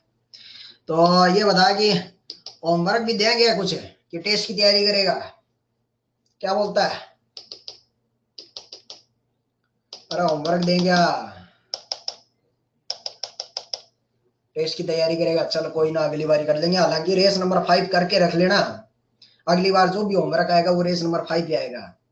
तो ठीक है, आज ऑफिशियली हम आपको कोई होमवर्क नहीं दे रहे हैं, टेस्ट की बढ़िया तैयारी कर, जब मंडे को आएगा तो रेस नंबर 5 होमवर्क दे देंगे। जिनके पास वक्त है वो आज भी हल्की फुल्की लगा लेना। टेस्ट का सिलेबस शायद जनता को क्लियर है साहब, जीओसी भी आ रहा है और आइसोमेरिज्म भी आ रहा है। जीओसी शायद आपका मजबूत है, चौधरी के वीडियो लेक्चर आपने देख रखे हैं। और आइसोमेरिज्म की चर्चा करूं तो चौधरी ने जितना आइसोमेरिज्म रिवाइज किया, जनता अगर मेरे साथ जुड़ी रही, स्ट्रक्चरल जितना मैंने रिवाइज किया मोर देन सफिशिएंट था इस टेस्ट के लिए, ज्योमेट्रिकल जितना मैंने रिवाइज किया इस टेस्ट के लिए मोर देन सफिशिएंट है। एक कन्फर्मर को थोड़ा सा आप और पढ़ लेना, क्योंकि मैंने वो थोड़ा सा ही पढ़ाया है, ऑप्टिकल सिलेबस में आ नहीं रहा। तो ज्योमेट्रिकल और स्ट्रक्चरल चौधरी ने जितना रिवाइज करवाया उतना काफी है साहब, कन्फर्मर थोड़ा सा पढ़ लेना, बाकी जीओसी तेरा मजबूत है, ये बिखेर देगा क्या, अरे फोड़ फाड़ देगा क्या, बनाट है पक्का। चल फिर मस्त रहा, मजे में रहा, चलिए साहब, राधे राधे, राम राम साहब। मिलते हैं मंडे ट्यूसडे को, बढ़िया टेस्ट की एनर्जी के साथ मिलना साहब, बिखेर देना, कॉन्फिडेंस एकदम फाड़ होना चाहिए। ये अल्लाह रिएक्शन मैकेनिज्म हंसते खेलते कभी सुलटा देंगे, पता ही नहीं चलेगा। चलिए जी, मिलते हैं फिर।